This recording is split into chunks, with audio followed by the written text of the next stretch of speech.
ಕಾವೇರಿ ಚಳವಳಿ ಆಗಿರ್ಬೋದು, ರಾಜ್‌ಕುಮಾರ್ ಅವರ ಅಪಹರಣ, ವೀರಪ್ಪನವರ ಘಟನೆ, ಮಡಿಕೇರಿ ಲ್ಯಾಂಡ್‌ಸ್ಲೈಡ್ ಅದ್ರ ಬಗ್ಗೆ ನೀವು ನಮಗೆ ಇನ್ನೂ ಒಂದ್ ಸ್ವಲ್ಪ ಹೇಳ್ಕೊಡ್ತೀರಾ? ಅವತ್ತು ಜರ್ನಲಿಸಮ್ ಇವತ್ತಿಲ್ಲ ಜರ್ನಲಿಸಮ್. ಎಲ್ಲಿ ಏನ್ ಬರುತ್ತೆ ಫೋಟೋ ತೆಗಿಯೋದಕ್ಕೆ ಈ ತರದ ಕಾಯ್ತಾ ಇದ್ದೋ ನಾವು. ವೀರಪ್ಪನ್ ಪ್ರಕರಣದಲ್ಲಿ ನಮ್ ಮೇಜರ್ ಆಗಿ ಹೇಳ್ಬೇಕು ಅಂತಂದ್ರೆ ನಾಗಪ್ಪನವ್ರದ್ದು ಹತ್ಯೆ ಆಯ್ತು. ನಾನೊಬ್ಬ ಪತ್ರಿಕಾ ಛಾಯಾಗ್ರಾಹಕ ಆಗ್ಬೇಕು ಅನ್ನೋ ಆಸೆ ಯಾವಾಗ್ಲಿಂದ ಶುರು ಆಯ್ತು? ಪೇಂಟಿಂಗ್ ನಲ್ಲಿ ಮೊದಲಿಂದನೂ ನನಗೆ ಆಸಕ್ತಿ ಇತ್ತು. Subsidiary photography and photo journalism ತಗೊಂಡಿದ್ದೆ. ನಾನು ಅನಿವಾರ್ಯವಾಗಿ ನ್ಯೂಸ್ ಪೇಪರ್ಗೆ ಬರೋಂತ ಅನಿವಾರ್ಯತೆ ಬಂತು. ವೈಲ್ಡ್ ಲೈಫ್ ಫೋಟೋಗ್ರಫಿನ ಪ್ಯಾಷನ್ ಆಗಿ ತಗೊಂತೀರಾ ಅಥವಾ ಪ್ರೊಫೆಷನ್ ಆಗ? ಅವೇರ್ನೆಸ್ಗೋಸ್ಕರ ವೈಲ್ಡ್ ಲೈಫ್ ನ ತಗೋಬೇಕು. ಅದ್ರಲ್ಲಿ ಏನು ಅಂದ್ರೆ ಕನ್ಸರ್ವೇಷನ್ ಆಂಗಲ್ ಅಲ್ಲಿ ಫೋಟೋಗ್ರಫಿ ಮಾಡಿ ಆಟೋಮೆಟಿಕಲಿ ನಿಮ್ಗೆ ಎಲ್ಲಿ ಕರ್ಕೊಂಡು ಹೋಗ್ಬೇಕು ಅದು ಪ್ಯಾಷನ್ ಆದ್ರೂ ಕರ್ಕೊಂಡು ಹೋಗುತ್ತೆ ಅಥವಾ ನಿಮ್ಗೆ ಇನ್ನೊಂದು ದಾರಿನಾದ್ರೂ ತೋರಿಸುತ್ತೆ. ಒಬ್ಬ ಫೋಟೋಗ್ರಫರ್ ಆಗಿ ವನ್ಯಜೀವಿ ಸಂರಕ್ಷಣೆಯಲ್ಲಿ ನಿಮ್ ಪಾತ್ರ ಏನು? ಎಲ್ಲೇ ಇದಾದ್ರೂ ನನ್ನ ಸ್ನೇಹಿತರು ಹೇಳ್ತಿರ್ತಾರೆ, ಎಲ್ಲ ನಿಂಗೆ ಸಫಾರಿ ಕೊಡಲ್ಲ ಕಣೋ, ಅವರೆಲ್ಲ ಅಲ್ಲೇ ಹೋಗ್ಬಿಟ್ಟು ನೀನು ಅಪೋಸ್ ಮಾಡ್ಬಿಟ್ಟು ಬಂದ್ಬಿಟ್ರೆ ನಿನಗೆ ಸಫಾರಿ ಕೊಟ್ಟು ನಾನು ಕೊಡದೇ ಇದ್ರೂ ಪರವಾಗಿಲ್ಲ. ನನಗೆ ವೈಲ್ಡ್ ಲೈಫ್ ಅಲ್ಲಿ ನನಗೇನು ಕಾಡಿಗೆ ಹೋಗ್ಬೇಕು ಅಲ್ಲೇ ವೈಲ್ಡ್ ಲೈಫ್ ಮಾಡ್ಬೇಕು ಅಂತ ಏನಿಲ್ಲ. ನಾನು ನನ್ನ ಫ್ರೆಂಡ್ಗೆ ಹಿಂದೆಗಡೆ ಕೂತಿದ್ದ, ಅವ್ನಿಗೆ ಹೇಳ್ತಾ ಇದ್ದೆ, ನಾನು ಗಾಡಿ ಓಡಿಸ್ತಿರ್ತೀನಿ, ನಾನು ಏನಾರ ರೈಟ್ಗೆ ಏನಾರ ಈ ಕಡೆಗೆ ಹೋಗ್ಬಿಟ್ರೆ ನೀನು ಸುಮ್ಮನೆ ರೈಟ್ ಅಂತ ಇರು, ನನಗೆ ಎಚ್ಚರ ಆಗುತ್ತೆ ಓಡಿಸ್ಕೊಂಡು. ಅವನಿಗೆ ಓಡ್ಸಕ್ ಬರಲ್ಲ ಗಾಡಿ. ಒಬ್ಬ ಒಳ್ಳೆ ಫೋಟೋಗ್ರಾಫರ್ ಆಗ್ಬೇಕು ಅಂದ್ರೆ ಬೇಕಾಗಿರೋ 3 ಮುಖ್ಯ ಗುಣಗಳು ಯಾವು? ಒಂದು ತಾಳ್ಮೆ ಬೇಕು, ಮತ್ತೆ ನಿಮಗೆ ಒಂದು ಕನ್ಸರ್ನ್ ಇರಬೇಕು. ಅಂದ್ರೆ ನಾನು ಏನಕ್ಕೆ ಫೋಟೋಗ್ರಫಿ ಮಾಡ್ತಿದ್ದೀನಿ ಅಂತ ಅನ್ನೋದನ್ನ ಅರಿವು ನಿಮಗೆ ಮುಂಚೆನೇ ಇರಬೇಕು.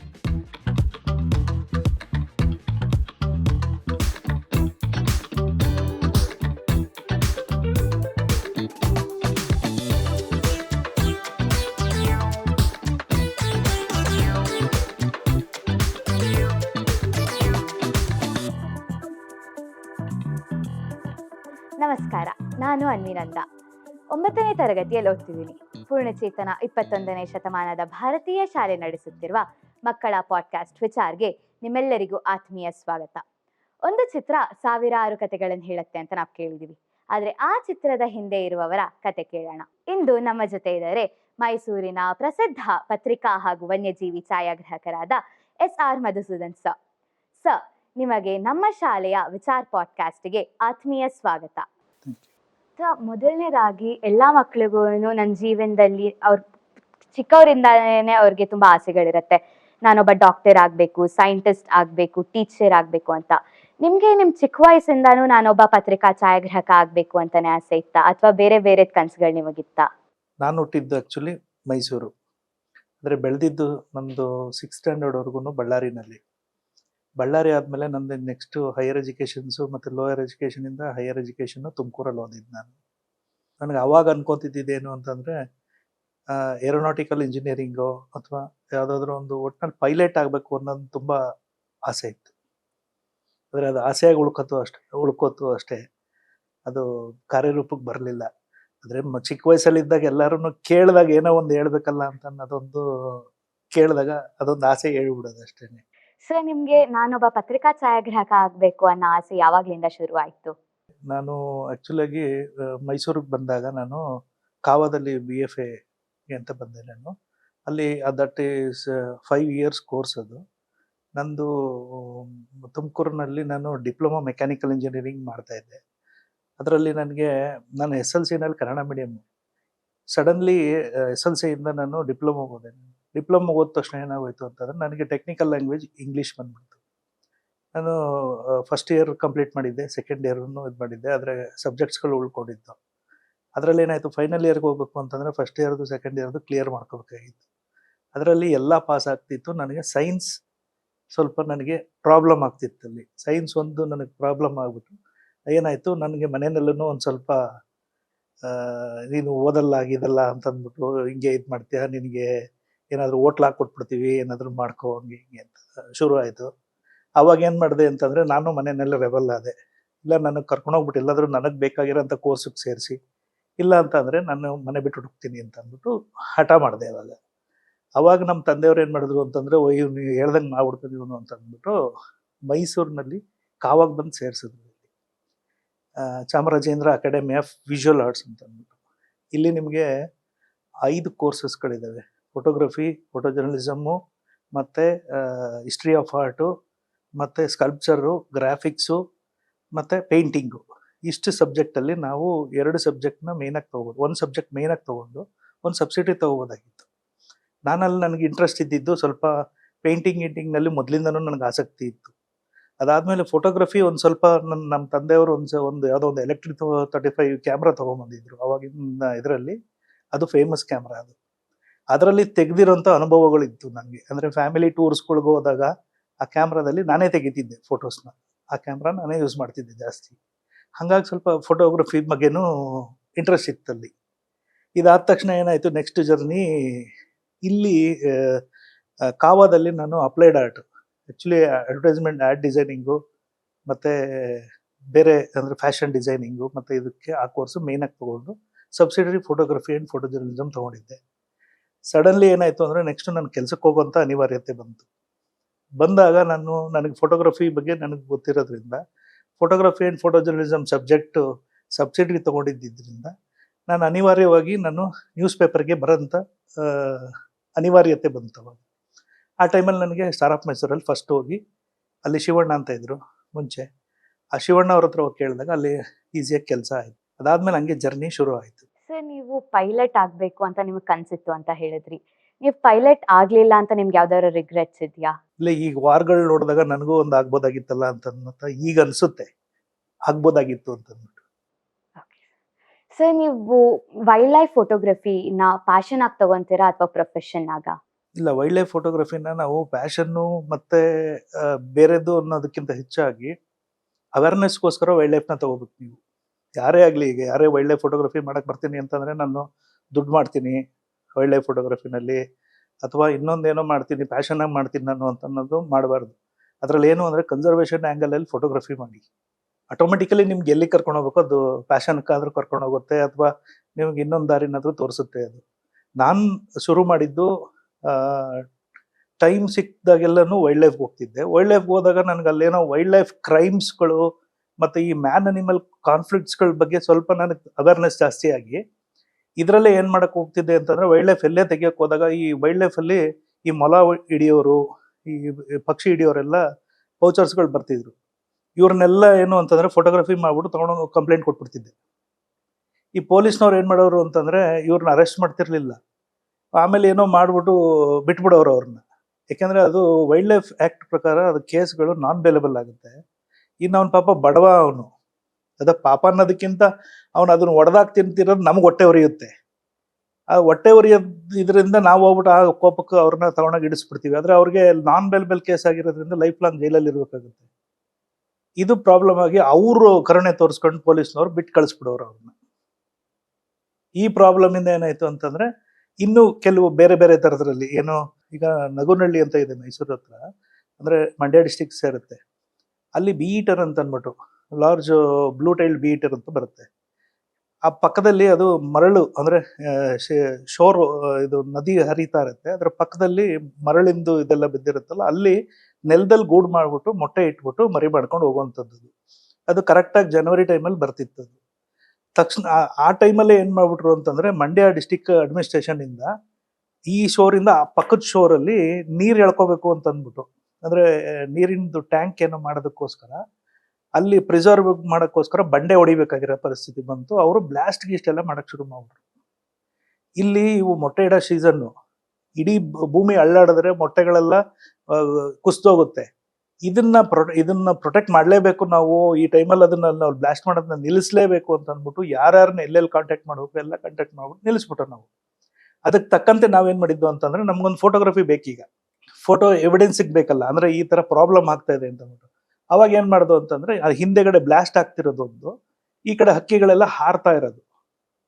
ಈ ಫೋಟೋ ತೆಗೆದು ನಮ್ಮ ಪೇಪರಲ್ಲಿ ಪಬ್ಲಿಷ್ ಆಗೋಯ್ತು. ಪಬ್ಲಿಷ್ ಆದಮೇಲೆ ಏನು ಮಾಡಿದ್ರು, ಅಲ್ಲಿ DEC ಏನು ಮಾಡಿದ್ರು, 3 ತಿಂಗಳು ಏನು ಕೆಲಸ ಮಾಡಬೇಡಿ ಇಲ್ಲಿ ಅಂತಂದ್ಬಿಟ್ಟು ಸ್ಟಾಪ್ ಮಾಡಿಸಿದ್ರು. ಈ ಥರ ತುಂಬ, ಅಂದರೆ ಓದ್ ಕಡೆ ಎಲ್ಲನೂ ಒಂದೊಂದು ಏನು ಈ ಥರ ನಡೀತಿರುತ್ತಲ್ಲ, ವೈಲ್ಡ್ ಲೈಫ್ ವಿರುದ್ಧವಾದಂತಹ ಕೆಲವು ಕೆಲಸಗಳು ನಡೀತಿರ್ತಾವಲ್ಲ, ಅದು ಸ್ಟಾಪ್ ಮಾಡಿಸ್ಬಿಟ್ಟು ಕನ್ಸರ್ವೇಷನ್ ಆ್ಯಂಗಲಲ್ಲಿ ಫೋಟೋಗ್ರಫಿ ಮಾಡ್ತಿದ್ದೀನಿ ನಾನು. ಸರ್, ಎಷ್ಟೊಂದು ಜನರಿಗೆ ಝೂ ಅಲ್ಲಿರೋ ಪ್ರಾಣಿಗಳ ಹತ್ರ ಹೋಗಕ್ಕೆ ಹೆದರ್ಕೊಂತಾರೆ. ಬಟ್ ನೀವು ಕಾಡ್ಗಳಿಗೆ ಹೋಗ್ಬಿಟ್ಟು ಆ ಥರ ಪ್ರಾಣಿಗಳದ್ದು ಫೋಟೋಸ್ ಎಲ್ಲ ತೆಗಿತೀರಾ. ನಿಮ್ಗೆ ಯಾವತ್ತಾರೋ ಭಯ ಆಗಿದ್ಯಾ? ಅದನ್ನ ಹಂಚ್ಕೊಂತೀರಾ ಸರ್ ನಮ್ಮ ಜೊತೆ? ಇಲ್ಲ, ಸ್ಟಾರ್ಟಿಂಗಲ್ಲಿ ಸ್ವಲ್ಪ ಭಯ ಆಗೋದು, ಅಂದರೆ ಸ್ಟಾರ್ಟಿಂಗ್ ಎಲ್ಲರಿಗೂ ಅಷ್ಟೇನೆ. ಈಗ ನಿಮಗೂ ನೀವು ಇಂಟರ್ವ್ಯೂ ಮಾಡೋವಾಗ ಫಸ್ಟ್ ಇಂಟರ್ವ್ಯೂ ಅಂತಂದಾಗ ನಿಮಗೂ ಭಯ ಇದ್ದೇ ಇರುತ್ತೆ. ಯಾವಾಗ ಅದ್ರೊಳಗಡೆ ಮುಳುಗೋಗ್ತೀರಾ ಮತ್ತು ಅದ್ರ ಬಗ್ಗೆ ತಿಳ್ಕೊಳಕ್ ಶುರು ಮಾಡಿದಾಗ ನಿಮ್ಗೆ ಆ ಫಿಯರ್ನೆಸ್ ಇರಲ್ಲ. ನೀವೇನೇ ಬಂದರೂ ಫೇಸ್ ಮಾಡ್ಬೋದು ಅಂತ ಅನ್ನೋದು ಇದು ಬಂದ್ಬಿಡುತ್ತೆ.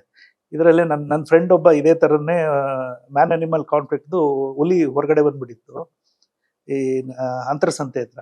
ಅವನೇನು ಮಾಡ್ದ, ಸ್ವಲ್ಪ ನೆಗ್ಲಿಜೆನ್ಸಿ ಮಾಡ್ಬಿಟ್ಟು ಹತ್ರದಲ್ಲಿ ತೆಗಿಯಕ್ಕೆ ಹೋಗ್ಬಿಟ್ಟ ಫೋಟೋನ. ನಮ್ಗೇನು ಹತ್ರದಲ್ಲಿ ಬೇಕಾಗಿಲ್ಲ, ನಾವು ತೆಗಿಯೋದು ಮ್ಯಾನ್ ಅನಿಮಲ್ ಕಾನ್ಫ್ಲಿಕ್ಟು. ನಮ್ಗೆ ಬರೀ ಅನಿಮಲ್ಲೇ ಬೇಕು ಅಂತೇನಿಲ್ಲ, ನಮ್ಗೆ ಮ್ಯಾನ್ ಮತ್ತು ಅನಿಮಲ್ ಎರಡೂ ಇದ್ದಾಗ ನಮ್ಮ ಫೋಟೋಗ್ರಫಿ ನಾವು ಜರ್ನಲಿಸಮ್ ಇದ್ರಲ್ಲಿ ಮಾಡಿರೋದ್ರಿಂದ ನಮ್ಗೆ ಆ ಆ್ಯಂಗಲ್ ಸೂಕ್ತ ಆಗುತ್ತೆ. ಪಕ್ಕಾ ವೈಲ್ಡ್ ಲೈಫ್ಗೆ ಹೋಗ್ತೀನಿ ಅಂತಂದ್ರೆ ಬರೀ ಹುಲಿ ಫೋಟೋನ ಹತ್ರದಲ್ಲಿ ತೆಗಿಯಕ್ಕೆ ಹೋಗ್ತೀನಿ ಅಂತ ಹೋದಾಗ ಈ ಪ್ರಾಬ್ಲಮ್ ಕ್ರಿಯೇಟ್ ಆಗುತ್ತೆ. ಅದು ಹುಲಿ ಬಂದು ಅಟ್ಯಾಕ್ ಮಾಡ್ಬಿಡ್ತಾವೆ. ತಕ್ಷಣ ಜನ ಎಲ್ಲ ಕಲ್ಲೋಡೋದ ಮೇಲೆ ಹುಲಿ ಓಡೋಯ್ತು, ಇವನ್ನ ಆಮೇಲೆ ಎತ್ಕೊಬಂದ್ರು. ಇವನಿಗೆಲ್ಲ ಗಾಯಗಳಾಗಿತ್ತು. ಆಯ್ತಾ, ಈ ಥರದಲ್ಲಿ ಸಿಚುಯೇಷನ್ಗಳು ಕ್ರಿಯೇಟ್ ಆಗಿಬಿಡುತ್ತೆ. ಹಾಗಾಗಿ ಅದ್ರ ಬಗ್ಗೆ ಅವೇರ್ನೆಸ್ ಇರಬೇಕು ಫಸ್ಟು. ಅಂದರೆ ಎಲ್ಲಿಂದ ಓಡ್ ಬಂದರೆ ಎಲ್ಲಿ ನಾವು ಬಚಾವ್ ಆಗ್ಬೋದು ಅಂದರೆ ನಮ್ಮ ಸೇಫ್ಟಿ. ಆಮೇಲೆ ಆ ಅನಿಮಲ್ಸ್ಗಳದ್ದು ಬಿಹೇವಿಯರ್ನ ಅರ್ಥ ಮಾಡ್ಕೋಬೇಕು. ಈಗ ಆನೆ ಸುಮ್ಮನೆ ಬಂದು ಅಟ್ಯಾಕ್ ಮಾಡ್ಬಿಡಲ್ಲ, ಅಥವಾ ಹುಲಿನೂ ಅಷ್ಟೇನೆ. ಕಾಡಲ್ಲಿ ನಾವು ನಡ್ಕೊಂಡು ಓಡಾಡಿದ್ದೀವಿ, ಎದುರುಗಡೆ ಹುಲಿ ಕಂಡ್ರೂ ಅದು ಬಂದು ಅಟ್ಯಾಕ್ ಮಾಡ್ಬಿಡಲ್ಲ ನಮ್ಮನ್ನು. ಎಲ್ಲೋ ರೇರ್ ಕೇಸಲ್ಲಿ ಯಾವುದೋ ಒಂದು ಸ್ವಲ್ಪ ಅಟ್ಯಾಕ್ ಮಾಡೋವಂಥದ್ದು ಇದೆ. ಅಂದರೆ ಈಗ ಬೀದಿನಲ್ಲಿರೋ ನಾಯಿಗಳೆಲ್ಲರನ್ನೂ ಅಟ್ಯಾಕ್ ಮಾಡಲ್ಲ, ಯಾವುದೋ ಒಂದು ಹುಚ್ಚುನಾಯಿ ಇರುತ್ತೆ ಅಟ್ಯಾಕ್ ಮಾಡುತ್ತೆ. ಆ ಥರನೇ ಈ ವೈಲ್ಡಲ್ಲಿರೋಂಥವನ್ನು ಅಷ್ಟೇನೆ. ಅಂದರೆ ವೈಲ್ಡೇನೆ ಹಂಗಂತ ಅಂದ್ಬಿಟ್ಟು ನಾವು ಕಾಡೊಳಗಡೆ ನಡ್ಕೊಂಡು ಹೋಗ್ಬಿಡ್ತೀವಿ ಯಾರ್ದು ಹೇಳ್ದೆ ಕೇಳ್ದೆ ಅಂತ ಆ ಥರದ್ದೆಲ್ಲ ಮಾಡಕ್ಕೆ ಹೋಗ್ಬಾರ್ದು. ನಿಮ್ಗಲ್ಲಿ ನಾನು ಹೇಳ್ತಾ ಇರೋಂಥದ್ದು ಇದು ಸೆನ್ಸಸ್ ಟೈಮ್ಗಳಲ್ಲಿ. ಸೆನ್ಸಸ್ ಟೈಮಲ್ಲಿ ಒಳಗಡೆ ಹೋದಾಗ ಹುಲಿಗಳು ಎದುರುಗಡೆ ಸಿಕ್ಕಿದಾಗ್ಲೂ ಏನು ಇದು ಮಾಡ್ತಾರೆ. ಸರ್, ನಾನು ಮೈಸೂರಿಂದ ಕೂರ್ಗಕ್ಕೆ ಟ್ರಾವೆಲ್ ಮಾಡುವಾಗ ಒಂದು ಕಾರ್ಡ್ ಬರುತ್ತೆ ಸರ್. ಅಲ್ಲಿ ನಾನು ಎಷ್ಟೊಂದ್ಸಲಿ ಆನೆಗಳನ್ನ ನೋಡಿದ್ದೀನಿ, ಬೈಸನ್ ನೋಡಿದ್ದೀನಿ, ಬಟ್ ಯಾವತ್ತೂ ನಾನು ಹುಲಿ ಆಗಿರಲಿ ಚಿರತೆ ಆಗಿರಲಿ ನೋಡಿಲ್ಲ. ಯಾಕೆ ಆ ಥರ ಆಗತ್ತೆ ಸರ್? ಪ್ರಿಡೇಟರ್ಸ್ ಯಾವುದು ಯಾಕೆ ರೋಡ್ ಮೇಲೆ ಆ ಥರ ಬರಲ್ಲ? ಇಲ್ಲ, ಬರುತ್ತೆ, ಆದರೆ ನಿಮ್ಗೆ ಎನ್ಕೌಂಟರ್ ಆಗಿರಲ್ಲ ಅಷ್ಟೇ. ನೀವು ಹೋಗೋ ಟೈಮ್ಗೆ ಅದು ಬಂದಿರಲ್ಲ. ಈಗ ಇವು ಹುಲಿ ಸಿಂಹ ಆಗಲಿ ಅಥವಾ ಸಿಂಹ ನಮ್ಮ ಕಡೆ ಇಲ್ಲ, ಹುಲಿ ಆಗಲಿ ಆನೆಗಳಾಗಲಿ ಚಿರತೆಗಳಾಗಲಿ ಇವೇನು ಅಂದರೆ ಸೈಟ್ ಆಗಿಲ್ಲ. ಕೆಲವರು ಹೋದಾಗ ನಮಗೇನು ಸೈಟ್ ಆಗಿಲ್ಲ ಅಂತಾರೆ. ಆದರೆ ನಮಗೆ ಹೆಂಗೆ ಸೈಟ್ ಆಗಿದೆ ಅಂತಂದರೆ, ಬರೀ ಒಂದು ಈವ್ನಿಂಗ್ ಸಫಾರಿನಲ್ಲಿ 13 ಹುಲಿ ಬೇರೆ ಬೇರೆ ಕಡೆ, ಇದರಲ್ಲಿ 13 ಹುಲಿ ಸೈಟ್ ಆಗಿರೋದು. ಅದರಲ್ಲಿ 9 ಹುಲಿದು ರೆಕಾರ್ಡ್ ಮಾಡಿದ್ದೀವಿ ನಾವು. ಅಂದರೆ ಇನ್ನು ಮಿಕ್ಕಿದ್ದು ಏನಾಯಿತು ಅಂತ ಕೇಳಿದಾಗ ಮಿಕ್ಕಿದ್ದು ಶೈ ಇರುತ್ತೆ. ಇದೇನು 9 ಹುಲಿ ಹೇಳಿದ್ನಲ್ಲ, ಈ 9 ಹುಲಿ ಎದುರ್ಕೋತಾ ಇರಲಿಲ್ಲ. ಹೋದ ತಕ್ಷಣನೇ ಅವು ಅಪಿಯರೆನ್ಸಲ್ಲಿ ಅಲ್ಲೇ ಇರೋವು, ಅಲ್ಲೇ ಫೋಟೋಗ್ರಫಿ ಮಾಡ್ತಿದ್ದೋ ಬರ್ತಿದ್ದೋ. ಈ ಮಿಕ್ಕಿದ್ದು ಹುಲಿಗಳೇನು ಅಂತಂದರೆ ಸಡನ್ಲಿ ಮನುಷ್ಯನ ನೋಡಿದ ತಕ್ಷಣನೇ ಓಡೋಗ್ಬಿಡವು, ಅಥವಾ ಜೀಪ್ ಸೌಂಡ್ ಕೇಳ್ತಿದ್ದಂಗೆ ಮುಂಚೆನೇ ಓಡ್ಬಿಡವು.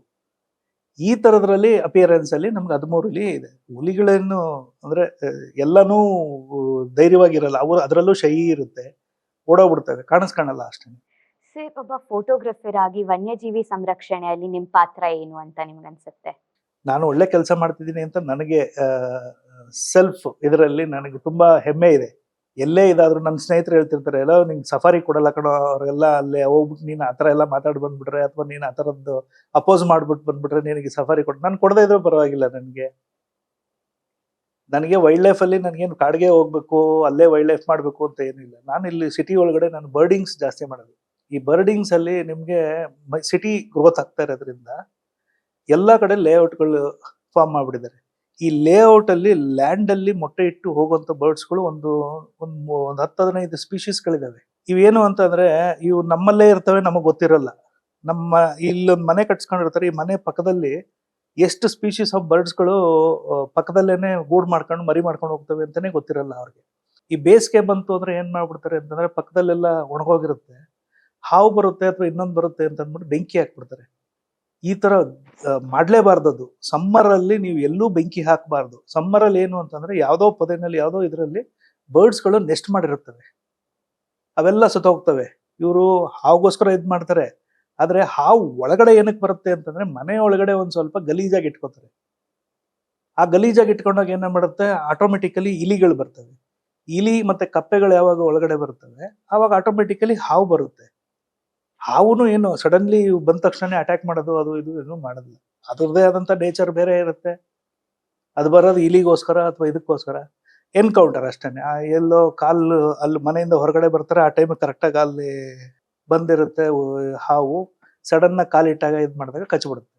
ಸರ್, ನೀವು ನಿಮ್ಮ ಪ್ರಯಾಣದಲ್ಲಿ ನೀವು ಸಾವಿರಾರು ಫೋಟೋಗಳನ್ನು ತೆಗೆದಿದ್ದೀರಾ. ಯಾವ್ದಾರೋ ಒಂದು ನಿಮಗೆ ಅತ್ಯಂತ ಹತ್ರವಾಗಿರೋ ಫೋಟೋ, ಅದ್ರ ಕತೆ ನಮ್ಮ ಜೊತೆ ಹಂಚ್ಕೊಂತೀರಾ? ಒಂದು ಫೋಟೋ ಅಂತ ಹೇಳೋಕ್ಕಾಗಲ್ಲ, ನಾನು ತುಂಬ ಫೋಟೋಸ್ ತೆಗೆದಿದ್ದೀನಿ. ತುಂಬ ಒಂದೊಂದು ಫೋಟೋನಲ್ಲೂ ನಾನೇನು ನಿಮ್ಗೇನು ಕಳಿಸಿದ್ದೀನಲ್ಲ ಫೋಟೋಸ್ ಒಂದಷ್ಟೆಲ್ಲ ಡೀಟೇಲ್ಸ್ಗಳಿಗೆ, ಅದರಲ್ಲಿ ಒಂದೊಂದು ಬರ್ಡ್ದಾಗಲಿ ಅಥವಾ ಒಂದೊಂದು ಪ್ರಾಣಿಗಳದಾಗಲಿ ಒಂದೊಂದು ಫುಲ್ ಸ್ಟೋರಿನೇ ಇದೆ.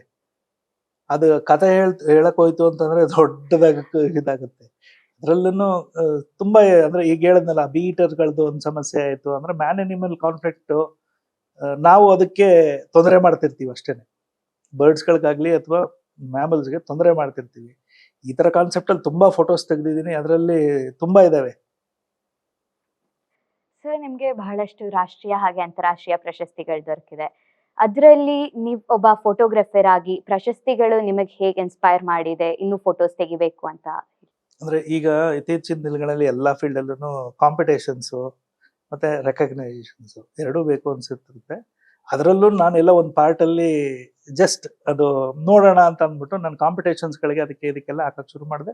ಚೆನ್ನಾಗಿ ರೆಸ್ಪಾನ್ಸ್ ಬಂತು. ಅದಕ್ಕೆ ರೆಸ್ಪಾನ್ಸ್ ಬಂದಾಗ ನಮಗೂ ಒಂದು ಸ್ವಲ್ಪ ಈಗ ಬೇರೆ ಥರದಲ್ಲಿ ಈ ಥರ ಬ್ಲೋ ಅಪ್ ಸಿಕ್ಕಿದಾಗ, ಈಗ ನೀವು ಇಲ್ಲಿ ಬಂದು ಕೂತಿದ್ದೀನಿ ಅಂತ ಅಂದಾಗ ನೀವು ಕ್ವಶನ್ ಕೇಳ್ತಿದ್ರೆ ನಾನು 4 ಜನಕ್ಕೆ ಏನೋ ಒಂದು ಅನುಕೂಲ ಆಗೋ ಥರ ಮಾತಾಡ್ಬೇಕು ಅಷ್ಟೇ. ಮಾತಾಡಬೇಕು ಅಂತಂದ್ರೆ ಅವೇರ್ನೆಸ್ ಕ್ರಿಯೇಟ್ ಮಾಡಬೇಕು. ಎನ್ವೈರನ್ಮೆಂಟ್ ಬಗ್ಗೆ ಆಗಲಿ ಅಥವಾ ಅನಿಮಲ್ಸ್ ಬಗ್ಗೆ ಆಗಲಿ ಅಥವಾ ಈ ನಮ್ಮ ಜರ್ನಲಿಸಮ್ ಬಗ್ಗೆ ಒಂದು ಸ್ವಲ್ಪ ಅವೇರ್ನೆಸ್ ಬೇರೆಯವ್ರಿಗೂ ಮಕ್ಕಳುಗಳಿಗೆಲ್ಲ ಗೊತ್ತಾಗ್ಲಿ, ಇದು ಮಾಡಲಿ ಅಂತ ಅಂದ್ಬಿಟ್ಟು ಶುರು ಮಾಡಿದ್ದ ಆ ಥರ. ಕಾವೇರಿ ಚಳವಳಿ ಆಗಿರ್ಬೋದು, ರಾಜ್ಕುಮಾರ್ ಅವರ ಅಪಹರಣ, ವೀರಪ್ಪನವರ ಘಟನೆ, ಮಡಿಕೇರಿ ಲ್ಯಾಂಡ್ ಸ್ಲೈಡ್, ಇಂಥ ಘಟನೆಗಳಲ್ಲಂತೂ ನಾವು ಹುಟ್ಟಿರ್ಲಿಲ್ಲ. ಬರೀ ದರ್ಶನ್ ಸರ್ ಹೇಳಿದಾಗ ನಮಗೆ ಗೊತ್ತಾಗಿದ್ದು. ಲಾವಣ್ಯ ಮ್ಯಾಮ್ ನಮಗೆ ಅದ್ರ ಬಗ್ಗೆ ಒಂದ್ ಸ್ವಲ್ಪ ಇನ್ಫಾರ್ಮೇಶನ್ ಕೊಟ್ರು. ಅದ್ರ ಬಗ್ಗೆ ನೀವು ನಮಗೆ ಇನ್ನೂ ಒಂದ್ ಸ್ವಲ್ಪ ಹೇಳ್ಕೊಡ್ತೀರಾ? ವೀರಪ್ಪನ್ ಬಗ್ಗೆ ಹೇಳಬೇಕು ಅಂತಂದ್ರೆ ಅವತ್ತಿನ ಜರ್ನಲಿಸಮ್ಮೇ ಬೇರೆ ಇತ್ತು. ಅವತ್ತು ಜರ್ನಲಿಸಮ್, ಇವತ್ತಿಲ್ಲ ಜರ್ನಲಿಸಮ್. ವೀರಪ್ಪನ್ಗೂ ನಮ್ಮ ಮೈಸೂರಿಗೂ ಅಂದ್ರೆ ಮೈಸೂರು ಜರ್ನಲಿಸ್ಟ್ಗಳಿಗೂ ಅಷ್ಟು ಸಂಬಂಧ ಏನಿರಲಿಲ್ಲ. ಅದು ಚಾಮರಾಜನಗರ ಅಂದ್ರೆ ಇನ್ನೂ ಚಾಮರಾಜನಗರ ಡಿಸ್ಟಿಕ್ಟ್ ಆಗಿರಲಿಲ್ಲ, ಅದು ಮೈಸೂರಿಗೆ ಸೇರ್ಕೊಂಡಿತ್ತಲ್ಲ ಅಂತ ಅಂದ್ಬಿಟ್ಟು ಅವಾಗ ಏನು ಅಂತಂದ್ರೆ ನಮ್ಗೊಂಥರ ಸೇರ್ಕೊಂಡಿದ್ದು ಹೊಸದು ಜರ್ನಲಿಸಮ್. ನಮ್ಗೊಂಥರ ಆಟ ಆಡ್ಕೊಂಡು ನಾವು ಜರ್ನಲಿಸಮ್ ಮಾಡಿದಂಥವ್ರು. ಅಂದ್ರೆ ನಾವು ಸಂಬಳಕ್ಕೋಸ್ಕರ ಕೆಲಸ ಮಾಡಲಿಲ್ಲ, ಕೆಲ್ಸಕ್ಕೋಸ್ಕರ ನಾವು ಇದು ಮಾಡೋದು. ಅಂದ್ರೆ ಎಲ್ಲಿ ಏನ್ ಬರುತ್ತೆ ಫೋಟೋ ತೆಗಿಯೋದಕ್ಕೆ ಈ ಥರದ ಕಾಯ್ತಾ ಇದ್ದೋ ನಾವು. ಆ ಟೈಮ್ಗಳಲ್ಲಿ ಏನು ಅಂತಂದ್ರೆ ವೀರಪ್ಪನ್ ಇದ್ದ, ವೀರಪ್ಪನ್ನು ಅಲ್ಲೇನೋ ಒಂದು ಗುಂಡಿನ ಚಕಮಕಿ ಆಯ್ತು ಅಂತಂದ್ರೆ ಯಾವ್ದೋ ಪಾಲಾರ್ ಹತ್ರ ಅಥವಾ ಇನ್ನೊಂದ್ ಕಡೆ ಆಯ್ತು ಅಂದ ತಕ್ಷಣ ನಾವ್ ಇಲ್ಲಿಂದ ಎಷ್ಟೊತ್ತಿಗೆ ಓಡ್ತೀವಿ ಅಲ್ಲಿಗೆ ಅನ್ನೋ ತರ ನಮ್ಗೆ ಇದಾಗೋಗಿತ್ತು. ವೀರಪ್ಪನ್ ಪ್ರಕರಣದಲ್ಲಿ ನಮ್ ಮೇಜರ್ ಆಗಿ ಹೇಳ್ಬೇಕು ಅಂತಂದ್ರೆ ನಾಗಪ್ಪನವ್ರದ್ದು ಹತ್ಯೆ ಆಯ್ತು. ಈ ನಾಗಪ್ಪನವ್ರ ಹತ್ಯೆ ಟೈಮಲ್ಲಿ ಏನಾಯ್ತು ಅಂತಂದ್ರೆ ಇಲ್ಲಿ ವೀರಪ್ಪನ್ನು ನಾಗಪ್ಪನ ಕಿಡ್ನಾಪ್ ಮಾಡಿದ್ದ ಗೊತ್ತಿತ್ತದು. 108 ದಿನನೋ ಏನೋ 106 ದಿನ ಏನೋ ಇಟ್ಕೊಂಡಿದ್ದ ಅವನದನ್ನ, ಅವ್ರನ್ನ ಒತ್ತೆಯಾಗಿ ಇಟ್ಕೊಂಡಿದ್ದ. ಇಲ್ಲಿ ಫಸ್ಟ್ ಅವನು ಸಾಯೋದು ಸತ್ತೋಗಿರೋದು ಹೆಂಗ್ ಗೊತ್ತಾಯ್ತು ಅಂತಂದ್ರೆ ವೀರಪ್ಪನ ಒಂದು ಕ್ಯಾಸೆಟ್ ಕಳಿಸ್ತಾನೆ. ಏನಂತ, ಹಿಂಗೆ ಇವರು ಯಾರು ಚಂಗಡಿ ಅನ್ನೋ ಫಾರೆಸ್ಟ್ ಅಲ್ಲಿ, ಮಾದೇಶ್ವರ ಬೆಟ್ಟದ ಚಂಗಡಿ ಅಂತ ಫಾರೆಸ್ಟ್ ಅಲ್ಲಿ ಈ ತರ ನಾವು ಎಲ್ಲ ಇದ್ದೋ. ಅಂದ್ರೆ ವೀರಪ್ಪನ್ನು ನಾಗಪ್ಪ ಎಲ್ಲ ಒಟ್ಟಿಗೆ ಕೂತಿದ್ದೋ ನಾವು. ಸಡನ್ ಆಗಿ ತಮಿಳ್ನಾಡು STFನವರು ಆ ಕಡೆಯಿಂದ ಎನ್ಕೌಂಟರ್ ಮಾಡಕ್ ಶುರು ಮಾಡಿದ್ರು. ಈ ಎನ್ಕೌಂಟರ್ ಮಾಡುವಾಗ ನಾವು ನಮ್ಮ ಆತ್ಮರಕ್ಷಣೆಗೋಸ್ಕರ ಏನ್ ಮಾಡ್ದೋ, ನಾವು ಆ ಕಡೆಯಿಂದ ಫೈರ್ ಮಾಡ್ದೋ. ಆ ಫೈರ್ ಮಾಡಿದಾಗ ಅವರಲ್ಲಿ ಯಾರೋ ಒಬ್ರು ಸತ್ತೋಗಿರ್ಬೋದೋ ಅಥವಾ ಏನೋ ಆಗಿರುತ್ತೆ. ಅಲ್ಲೂ ನಾವು ಓಡೋಗೋಂತ ನಾವು ಮಿಸ್ ಆಗಿ ಓಡೋಗೋಂಥ ಟೈಮಲ್ಲಿ ನಾಗಪ್ಪನ ಅಲ್ಲೇ ಬಿಟ್ಟು ಬಂದಿದ್ದೀವಿ. ಇಂಥ ಕಡೆ ರೂಟು ಮ್ಯಾಪ್ಗೆ ಇದನ್ನೆಲ್ಲ ವಾಯ್ಸ್ ರೆಕಾರ್ಡಿಂಗ್. ಅವತ್ತು ಫೋನ್ ಇರಲಿಲ್ಲ, ಮತ್ತೆ ಒಂದು ಇದಿರಲಿಲ್ಲ. ಜಸ್ಟ್ ಅಂದ್ರೆ ಫೋನ್ ಇರಲಿಲ್ಲ ಅಂದ್ರೆ ಆಗ್ತಾನೆ ಫೋನ್ ಇಂಟ್ರೊಡ್ಯೂಸ್ ಆಗಿತ್ತು ಅಷ್ಟೇ. ಕ್ಯಾಸೆಟ್ ಮಾಡಿ ಕಳಿಸಿದ್ದವನು ಅದನ್ನ, ಆಯ್ತಾ. ಅದು ಸುತ್ತೂರು ಮಠಕ್ಕೆ ಬಂದಿತ್ತು. ಅದನ್ನ ಸುತ್ತೂರು ಮಠದಲ್ಲಿ ಇಲ್ಲಿ district in charge minister Madev Prasad ಆಗಿರ್ತಾರೆ. ಅವ್ರು ಬಂದು ಕ್ಯಾಸೆಟ್ ಅಲ್ಲಿ ಏನ್ ಕಳಿಸಿದಾನೆ ಅಂತೆಲ್ಲ ಕೇಳ್ಕೊಂಡು ನಾಗಪ್ಪಂದು ಏನ್ ಮಾಡಿದ್ದಾರೆ ಅಂತ ಈ ತರ ಎನ್ಕೌಂಟರ್ ಆದಾಗ ತಮಿಳ್ನಾಡು STFನವ್ರು ಹೊಡೆದಾಕಿದ್ದಾರೆ ಅಂತ ಇವನು ಹೇಳೋದು ವೀರಪ್ಪನ್. ಅದು ಎಷ್ಟು ನಿಜ ಎಷ್ಟು ಸುಳ್ಳು ಅದು ಗೊತ್ತಿಲ್ಲ. ವೀರಪ್ಪನ್ನು ಯಾವಾಗ ಕ್ಯಾಸೆಟ್ ಕಳಿಸಿದ್ನೋ ಆ ಕ್ಯಾಸೆಟ್ ಅಲ್ಲಿ ಹಂಗಿತ್ತು, ಅಂದ್ರೆ ಡೆತ್ ಆಗಿದೆ ಅವ್ರದ್ದು, ನಾಗಪ್ಪನವ್ರದ್ದು ಅಂತ. ಆಮೇಲೆ ಏನಾಗುತ್ತೆ ಅಂದ್ರೆ ನಾವ್ ಇಲ್ಲಿ ಗೊತ್ತಾದ ತಕ್ಷಣ ನಾವು ಇಲ್ಲಿ ಓಡೋಗ್ತೀವಿ. ಅವಾಗ ನಮ್ಮ ಹತ್ರ ನನ್ನ ಹತ್ರ ಲೂನಾ ಇತ್ತು. ಲೂನಾ ಇದ್ದಿದ್ದು ಆವತ್ತು ಒಂದು ವಾರದಲ್ಲಿ ಏನೋ ನಾನು ಬೈಕ್ ತಗೊಂಡಿದ್ದೆ, ಒಂದು ಬಜಾಜ್ ಬಾಕ್ಸರ್. ನಮಗೆ ಅಲ್ಲಿ ಡೆತ್ ಆಗಿರೋ ಜಾಗ ಮಾದೇಶ್ವರನ ಬೆಟ್ಟ, ಇಲ್ಲಿಂದ ಎಷ್ಟು ಕಿಲೋಮೀಟರ್ ಅಂತ ಗೊತ್ತಿಲ್ಲ. ನಮ್ಗೇನು ಅಂತಂದ್ರೆ ಹೋಗಲ್ಲಿ ಫೋಟೋಗ್ರಫಿ ಮಾಡಬೇಕು, ವೀರಪ್ಪನ್ನು ನಾಗಪ್ಪನ ಹೊಡೆದಾಕ್ಬಿಟ್ಟವನೆ ಅಂತ. ಇಲ್ಲಿ ನನ್ನ ಫ್ರೆಂಡ್ಗೆ ಹೇಳಿದೆ, ಬಾಪ ಹೋಗೋಣ ನಾವು, ಯಾವ್ದು ಅವ್ರು ಇವ್ರದ್ದು ಬೇರೆಯವ್ರು ವೆಹಿಕಲ್ ಮಾಡ್ತಾರೆ ಅಂತ ಕಾಯಕ್ ಹೋಗ್ಬೇಡ ಅಂತ ಅಂದ್ಬಿಟ್ಟು. ಅವನೇನ್ ಮಾಡ್ದ, ಲೇಟ್ ಮಾಡ್ಬಿಟ್ಟ.